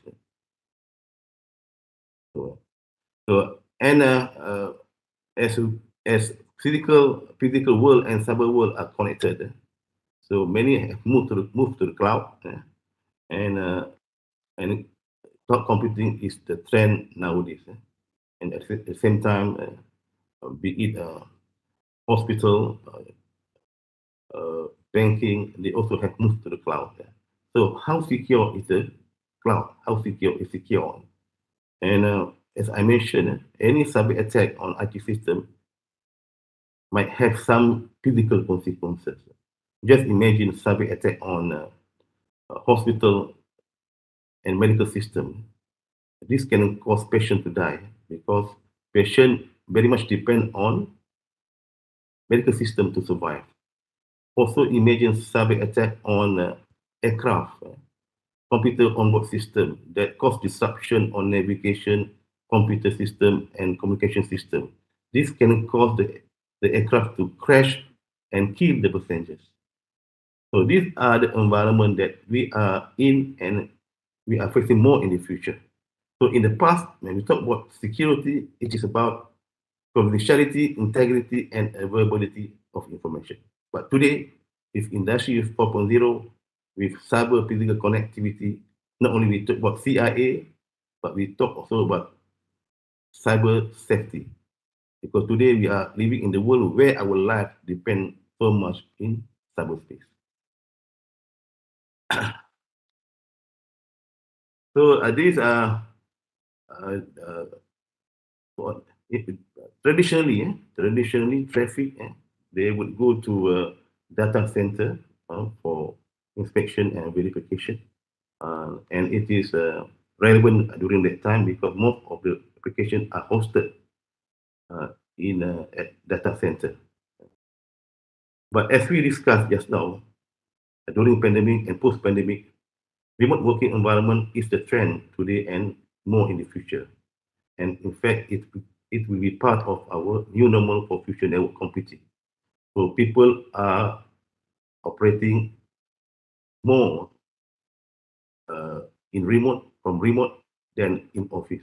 In fact, certain industry or certain organizations, they allow their workers to operate from remote locations. Furthermore, when we talk about traditional traffic forwarded to data center, can be troublesome, and because providing such remote traffic to data center for inspection and verification, and then sending back again to the cloud can reduce efficiency, productivity, and hurt the end user experience. As we are connected to more people, devices, services, and organizations, perhaps we don't realize that we also change our digital ecosystem. Today, we are connected to various partners, new organizations, new people. So when we add more devices and when we add more connectivity, we have to understand we also alter the current digital ecosystem and supply chain. And by right, whenever our digital systems, digital environment change, we have to reassess the environment, because the security of every element in supply chain is important. As mentioned by Mike, the attack on SolarWind, how the attack on one component within the ecosystem can affect the whole supply chain. Because supply chain is because security is managing the weakest link. So security is a change. So any broken link, it will break the whole change. So it is very important for us to manage the weakest link. So many experts in view that the future of network security is in the cloud, as I mentioned, because the trend that we create ourselves, we are moving to the cloud. So we cannot fight the technology. In fact, we have to adopt and adapt the new digital environment. So that means a network architecture should have cloud-based cyber security solution that securely connect users, system, and endpoint to application and services anywhere. So zero trust network access, or ZTNA, is very important in a cloud-based cyber security solution that is used for inspection and verification on any access to any IT resources within the cloud. The purpose is to have ownership over access control via user verification. As I mentioned by, I remember by one of us, zero trust is always about never trust, always verify, because we have no idea who are behind the machine. So how we apply never trust, always verify is by using strong authentication method. So this is part of zero trust. And part of zero trust network access is by having network segmentation, preventing lateral movement and providing visibility by dividing a network into smaller sub-networks. Because as mentioned by Mike, some organizations they practice lateral movement. See, this is very dangerous, because once users are in the network, they are allowed to travel the rest of the network, explore everything, and even threat actors can do whatever they want, stealing information. And we also have discussed how cyber threat can be inside the organizations. So applying lateral movement can be dangerous to the network. That's why we have to have our network segmented, so that verification and identification can be done at all levels within the network. And so we have so whenever thing happens, cyber incident happen, we can contain the segment and take control and try to eradicate the problems. Okay, these are some of my how we should be innovative. Yes, we discussed many times. Criminal, they are very advanced. They don't attack using manual method, traditional method. They all the attack today are automated. They are embedded by artificial intelligence, as I mentioned. Their tools and techniques are able to study our system, identify our weaknesses, and attackers are able to hijack and take control of our system. So imagine if such attack happen in IoT. So if one smart device is compromised within IoT, the whole IoT devices or the whole IoT environment can be compromised. So in order for us to respond to such smart attack, we have to be equally evolutionary and innovative. That means we also have to adapt the equal intelligence system for our defense, because cyber attack happen in the speed of machine. So, but the way we respond is still traditional. So how can we respond or be ahead of future cyber attack? So these are the things that maybe I just challenge academia, UiTM, to come up with the right talent to face these future challenges, the right technology, the right people because technology changes, threat also changes, and our talents must be trained, not only trained but retrained, certified and re-certified, and they must be dynamic to keep abreast with the ever-evolving cyber threat. So maybe it is a challenge of academia to meet the future challenges, which are even more complex in the future. Okay. Traditional cybersecurity that we always perceive that cyber attack will come from external. That's why many organizations focus so much on firewall, IDS, intrusion detection system, and antivirus, so on and so forth. It is important to protect our network against external threat, but it is not sufficient because, as we discussed just now, some of the attacks are already inside our networks because we are the one who bring in the threat through spam. We by downloading attachment, by click the malicious link, so we bring in the malware inside. So if we focus so much on protecting our network against external threat, we can address cyber attack. That's why zero trust framework is very important because we have to segmentize our networks so that identifications, verification, and authentication can be done at all levels within the network. So, because when we have new connectivity, our network will meet new devices, new application, and these new devices and application might have their own risks and vulnerabilities that are inherent to the technology. And furthermore, I want to talk about cyber resilience. In reality, no matter what we do in cybersecurity, no matter how well we plan in cybersecurity, cyber attack will happen because there is no 100% security. That is why I went in cybersecurity, we talk about risk management. The risk is there, but how to manage risk. So, and the same thing, we talk about cyber resilience. We do whatever it takes to protect our networks. But in case cyber attack happen, how we respond, how fast we detect cyber intrusion. The longer we detect, the more losses we will suffer. So cyber resilience is a concept that when cyber attack happen, is our ability to detect the intrusion, respond to the attack, and how fast we secure the critical services so that we can continue function in order to secure the interest of stakeholders and customers. So that is a cyber resilience. So in other words, not only we do whatever initiative necessary to protect our network in proactive manner, but equally important to be cyber resilient, how we respond in order to minimize losses.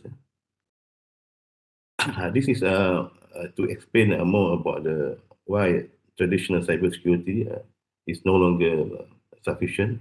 And of course, when we talk about cybersecurity, network zero trust is just an idea. It's a good idea. It's a good framework, but yet it must be. Colonel Sazali, sorry for interrupting you. Okay. You have 1 minute more. Okay. So I think this is my last slide. Okay. So that means that we are in the midst of digital transformation. So future industry demand require agility, scalability, and we have to balance between risk and efficiency. Because as user, as industry, they want efficiency, but for cybersecurity expert, we want to protect our organization against cyber attack. How to balance? So we are living in the world where risk and security coexist. So how to balance between convenience and security? Because technologies are meant for providing convenience, and it is not popular for security. So in fact, security and convenience are opposite each other. So how we balance between the use of technology and the need for security? So I think I leave it to all of us to decide, because there is no direct formula. So at the end of the day, we have to perform risk management to determine what level of risk we are willing to manage and how much money we are willing to invest, because cybersecurity is costly and cybersecurity is not convenient. Thank you very much. Okay, we would like to express our gratitude to Colonel Sazali for providing such an insightful explanation regarding how Cybersecurity Malaysia uses zero trust security as a preventive measure against attacks of this nature. Because we are over time, so I had to speed up the flow of the forum. I would like actually to make some remarks on or recap of what Colonel Sazari had talked about and mentioned to us. Very, very interesting point. But because we are over time now, so I apologize for that. I have to speed up the process. I will continue to ask questions to the last panelist, Mr. Mike. Are you there, Mr. Mike? Yes, I All can hear right, you. Mr. Mike Ichiryu, thank you very much. In the first round, you went into great detail about some of Zentara Systems Incorporation's clients, such as those in the semiconductor industry and others. What are the clients' reactions to these attacks? Does your clients have a security design in place, such as a zero trust security, to protect themselves from these types of security breaches? Please welcome Mr. Mike. Thank you again, and again, I must agree with the other panelists. I think they have very great points. I think we see in our customer base, our customers, particularly in that semiconductor, vertical, they have lots of very critical information, intellectual property, which is in some cases considered national security level, because the technologies that are being developed are very advanced, and a lot of governments pay attention when your intellectual property of that nature is stolen or is lost. So I think it's a very important question to ask. How do they deal with this kind of issue? So traditionally, what people will do is they will put firewalls in place. They will put on endpoint security. They will have different layers of defenses. It's what you call the traditional defense in depth, right? It's just you have multiple layers, and hopefully one of them will stop the attacker or slow them down enough that you will find them, and you will be able to mitigate their activity in your network. But the problem is that that doesn't work for all kinds of threat models. I think we just talked about how you can have people who are inside your organization, insiders, who are attacking. So, for example, let's say you have someone working on either some software or a chip, and they are developing code, either the Verilog or VHDL for the chip, or they're developing, some source code for an application. Maybe this is a very critical application. How do you stop the developer themselves from uploading that code to Dropbox or to somewhere on the internet? Is there something that you could do to prevent that? That person actually has authorized access to the code, but the act of uploading that to the internet is not an authorized action. So they shouldn't be able to do that. How could you do that, right? So I think when you have cases like that, it really highlights how the emphasis that the industry puts on this what I call a front door security, the endpoint security, the firewall security, keeping the bad actors out from your corporate network. It doesn't help that much because they could be anywhere. And so what does that do to block the attacks? If the attacks are on information and IP that is critical enough, those defenses are really not good enough. You need something more. So I guess the question is, what do you do? Now, in the previous session, I talked about zero trust. I didn't really get to zero trust. I talked about abuse of trust, right? That is how we get to getting attacked. somebody's doing something they shouldn't be doing because you trusted them to do, take one action. Now they're doing something more and abusing that for another purpose. Just like an example of a developer who is using their access to the code to download it to their laptop and upload it to somewhere else. So that is an abuse of the trust. And the way that the industry is evolving to deal with such cases is what's called zero trust. And lots of discussion about this already. So I won't go into a lot of detail about different models. I will bring up one model though, which is helpful for me to think about, which is Forrester's model of modern zero trust security. You can Google it and find their article on this. But basically, there's a couple of points that you have to follow. First of all, you have to follow a default deny policy so that nobody gets access to anything unless, by default. So there is no implicit trust anywhere in your network. Okay. The second thing is all transactions, all packets, all logins, all accesses to files should happen by policy. So there should be a policy that specifies what a user could do, how they can access it, where they can access it from, as many factors as you can, as are relevant for that particular piece of information. It should be used. Multi-factor authentication is important to make sure that the authentication is accurate. However, you still need the access policy that says, how they can do things. So there's two sides of the coin. One is authentication, the other is authorization. And then the third thing that Forrester identifies is monitoring and continuous validation. So during the transaction, you need to continuously ensure that the factors that you granted the access based on are not changing. So you're not having a session being hijacked or something like that, because you're continuously verifying, okay, is this the right person continuing to do the right things. So going back to our example, how do you block an insider from getting access to code? How do you do that? Because it's not immediately obvious. People develop, and they use basic computer networks. The model of a computer network is everything is shared. Everyone can talk to everyone. So you connect, you plug in the cable, you connect to the Wi-Fi, and you have access to the network. So what does that mean if the requirement now is default deny?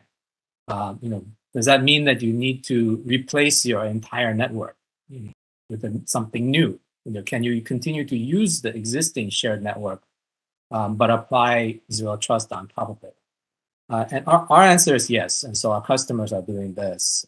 Basically, they use solutions such as ours, where what we do is we provide a software agent that essentially gates the access at the server right in front of the application and right in front of the data that the user is trying to access. And that also goes to the user side to authenticate the user so that the packet is not even allowed out of their computer unless they have authenticated. So both sides of the connection are verified. You've authenticated this is the correct user, they're in the right location, they have the right client software, they can access this thing. And then on the other side, you have another agent which is verifying that, okay, this is the correct server, and you're filtering the packets that are coming in so that the user can only use approved methods to access and engage with that data. So our approach is pretty complete in the sense that it allows for the system administrator to define an end-to-end policy that maps users and user roles to access certain systems. And also with the default deny method, we can essentially create a segmentation in a network that doesn't have segmentation. So how is this used in our example to protect source code or to protect the chip IP? What our customers are doing is they're installing this agent on specified VMs. Okay? These VMs are then used as developer environments. And we use the agent to block all the connections into and out of the machine, except for the ones that are allowed. Now, what do I mean by allowed? Well, user can log in, authenticated user can log in. How can they log in? Well, they will log in either with RDP or VNC or ETX or some kind of remote desktop protocol, usually, maybe SSH. But you want to give them some way of logging in where they cannot copy the files to their machine. There's no way they can abuse that to FTP the files from one side to the other. Then what else do I mean by allow by policy? Well, on the developer VM, you need to be able to check in code. You need to be able to check out code. So those kinds of actions need to be allowed, from the VM. And then the third thing that you need is you need the ability to access corporate network infrastructure. So your example of this would be NTP servers or DNS servers. And you want to make sure that the DNS servers are the corporate allowed DNS servers. So there's no rogue servers where somebody is trying to set up a DNS tunnel or doing something that they shouldn't be doing on the system. So once you lock that developer VM and that environment, then you basically have a zero trust system for code development where the user can access the code. They have a specified, if you will, a zone to engage with the IP.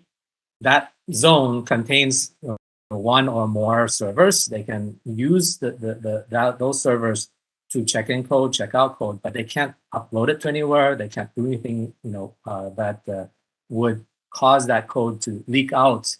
And that's really important because, there's a lot of effort put into, as I said, the threat detection, threat hunting, data leak prevention, which are great, but unfortunately, for those kinds of applications, that it's not enough to know after the fact that you had a data leak.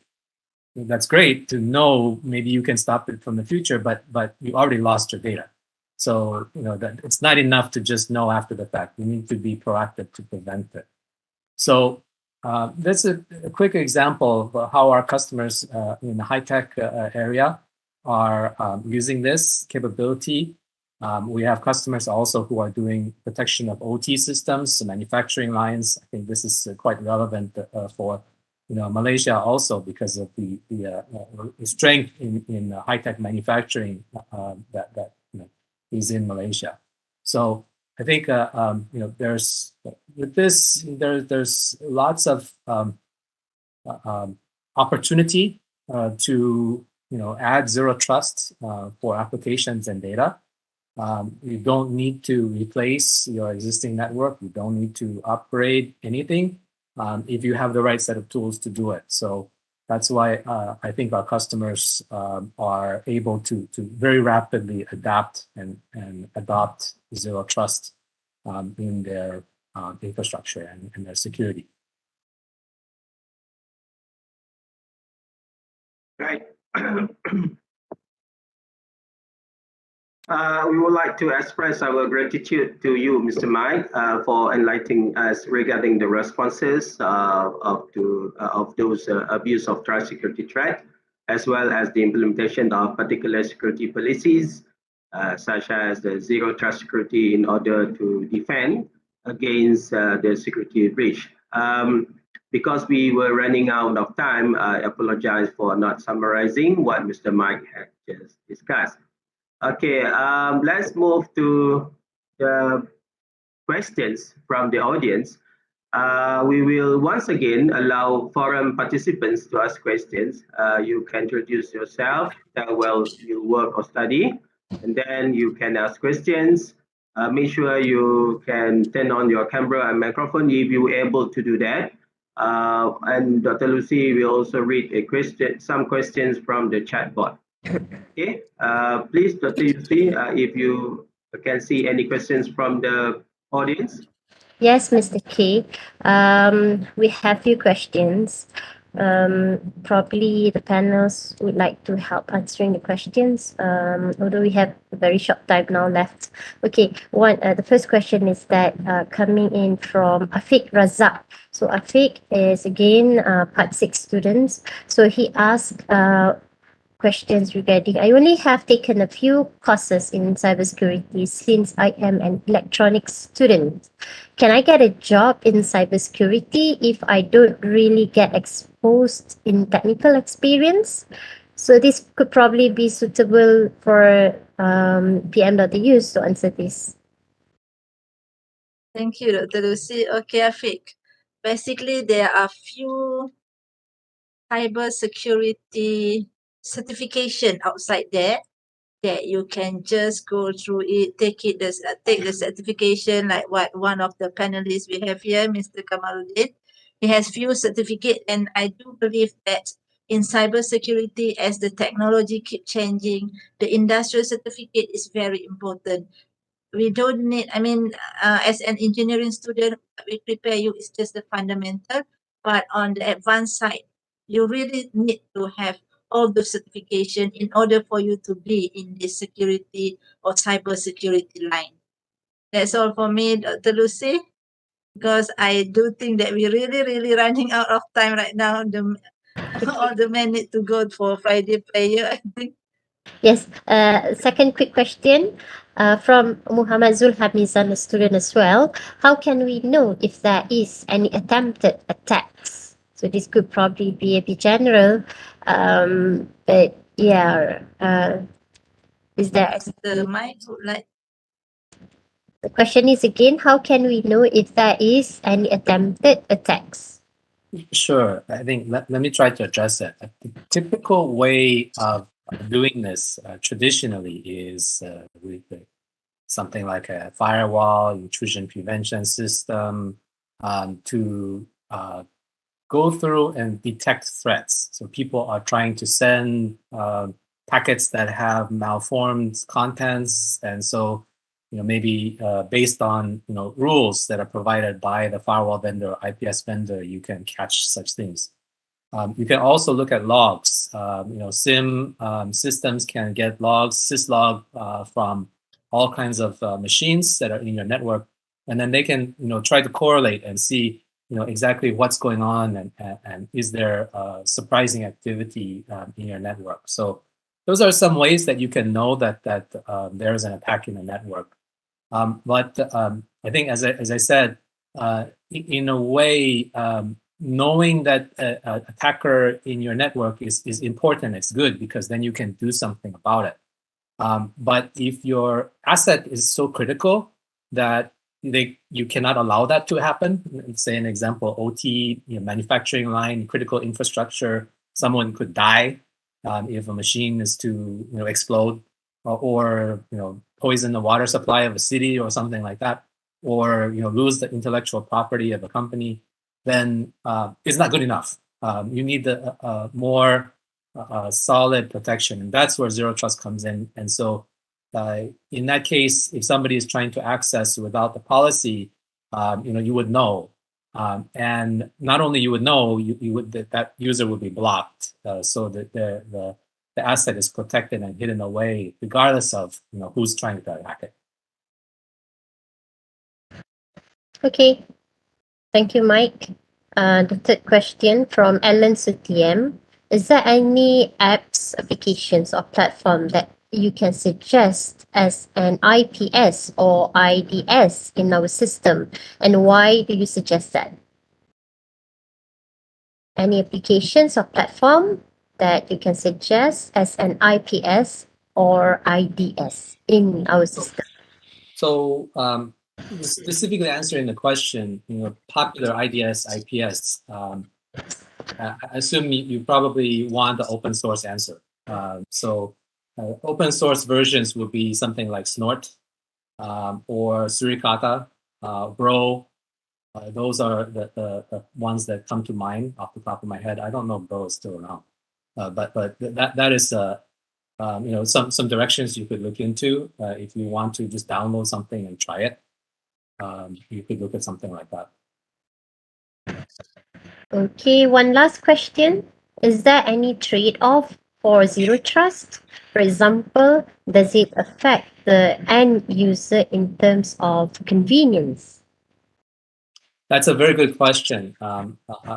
Sorry, I'll try to answer this one too. In our opinion, actually, it's easier for users. So the way that we and many zero trust vendors do this is not unique to Zentero. But when a user logs in, they're presented with a user portal that shows them what applications they can access. And a lot of times it can be automated so that instead of providing the user instructions like connect to the VPN, then go to SSH to the server or whatever, it can turn into a click or an action from the user portal.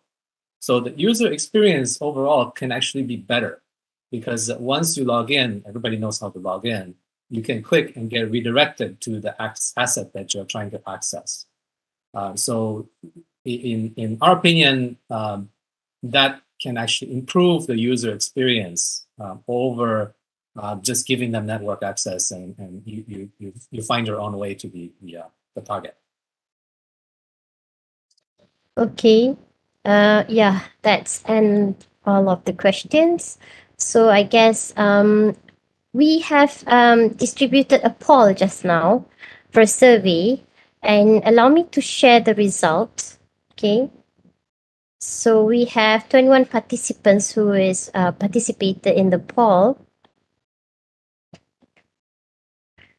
Okay, so we have 3 questions being asked. The first one, have you ever been the victim of a cyber attacks? So 71% answer no, and 29% answer yes. So it looks like there is some number of users who have been attacked. Okay, number 2, have you ever been the victim of a scam? Because in Malaysia and in other places, I believe scam is very much a popular kind of attack. So 67% answer no, and 33% answer yes. So the last question is, do you have confidence in the reliability of online services? As expected, I guess, or I don't know if it's a surprise, 62% answer no. So yeah, from here we can see that a lot of users are expecting more secure online services, perhaps, I believe. Okay, so yeah, back to you, Mr. K, while allow me to share the attendance. Back to you, Mr. K. Okay, thank you, Dr. Lucy. Right. Before I close the forum, I would like to make a request to all the panelists, beginning with Mr. Kamaruddin Mahat, Colonel Sazali Sukardi, and also Mr. Mike Ichirio for your last and final words about zero trust, about our forum titled Zero Trust in Cybersecurity. Maybe you want to say something about it before I close the sessions. Mr. Kamaruddin? Just 1 minute each of the panelists. All right. Thank you once again. So for me, like I mentioned before, the cybersecurity is everyone's jobs. Then we hope everyone can know what's the responsibility in terms of the cybersecurity practice. So for us, a lot of works to do actually. We must work in the dynamics because of the cybersecurity attacks is a very innovative, right? Change day by day. So as a security teams, me and my team must work that dynamic to ensure to raise the security levels of universities. Thank you. Okay, thank you, Mr. Kamaruddin. Next would be Colonel Sazali. Do you have something to say for our final? Okay. When we talk about zero trust, it's nothing new. In fact, we have addressed this issue even in physical world, and what more in the cyber world with technology become more complex and complicated, it is more relevant and more alarming. But the important thing is that we have to keep abreast with the technology, and because the criminal out there, they also study our technology and try to exploit, include the zero trust concept that we come up today. Maybe next time they will come up new way of how to bypass or evade the zero trust network that we develop and implement. Thank you. Right. Thank you, Colonel Sazali. And then our last panelist, Mr. Mike. Do you have something to say? Yes, thank you for allowing me to join you to discuss this topic. I think it's very important, and I want to thank everyone who attended, not just the panelists, but all of you who are listening. I think it's great that you are interested in this topic. You're interested in cybersecurity. It is absolutely critical that we get a lot of these protections in place, and I think it's a great opportunity, and especially I want to say, to the student who asked the question about the EE degree. My degree is in EE also, so don't worry about things like that. If you're interested in an area, continue to study. Do as much as you can, read about it, read as much as you can, because there's a lot of information out there, and you will pick it up and be able to be effective in this area. It's an area of interest for you. So I just encourage you to continue with that. Keep learning. This is one of the exciting things about this area for me, is how vibrant everything is in cybersecurity. So thank you again. Yes, thank you, Mr. Mike. Right, as the forum came to a close, the organizer, the InSTIL, would like to thank everyone who took time out of their busy schedules to attend the Zero Trust in Cybersecurity Forum. Before we leave, we would like to ask that each forum participants scan the QR code to record their attendance and provide feedback. The organizer would like to thank the panelists once more for agreeing to be panelists in this forum. We hope to see you at the future event. The organizer would also like to thank the College of Engineering Studies and the University of Technology Mara, UiTM Malaysia, for the assistance in making this forum a success. Last but not least, the organizer would like to thank all InSTIL members who worked tirelessly to make this forum a success. Thank you very much to everyone. We adore you. Until we meet again, thank you very much from us. Mr. Kamaru, I guess we let us all take pictures together. Okay, no problem at all. Okay. Would everyone please turn on the camera? Well, that's nice, Mr. Kamaruddin, with your songkok on the head. Okay, so I'm gonna count until 3. So everyone just get into your best smile and position. Just wait a minute. Perhaps Mr. Katsuya Pijikata and Muhammad Khazir want to turn on the camera.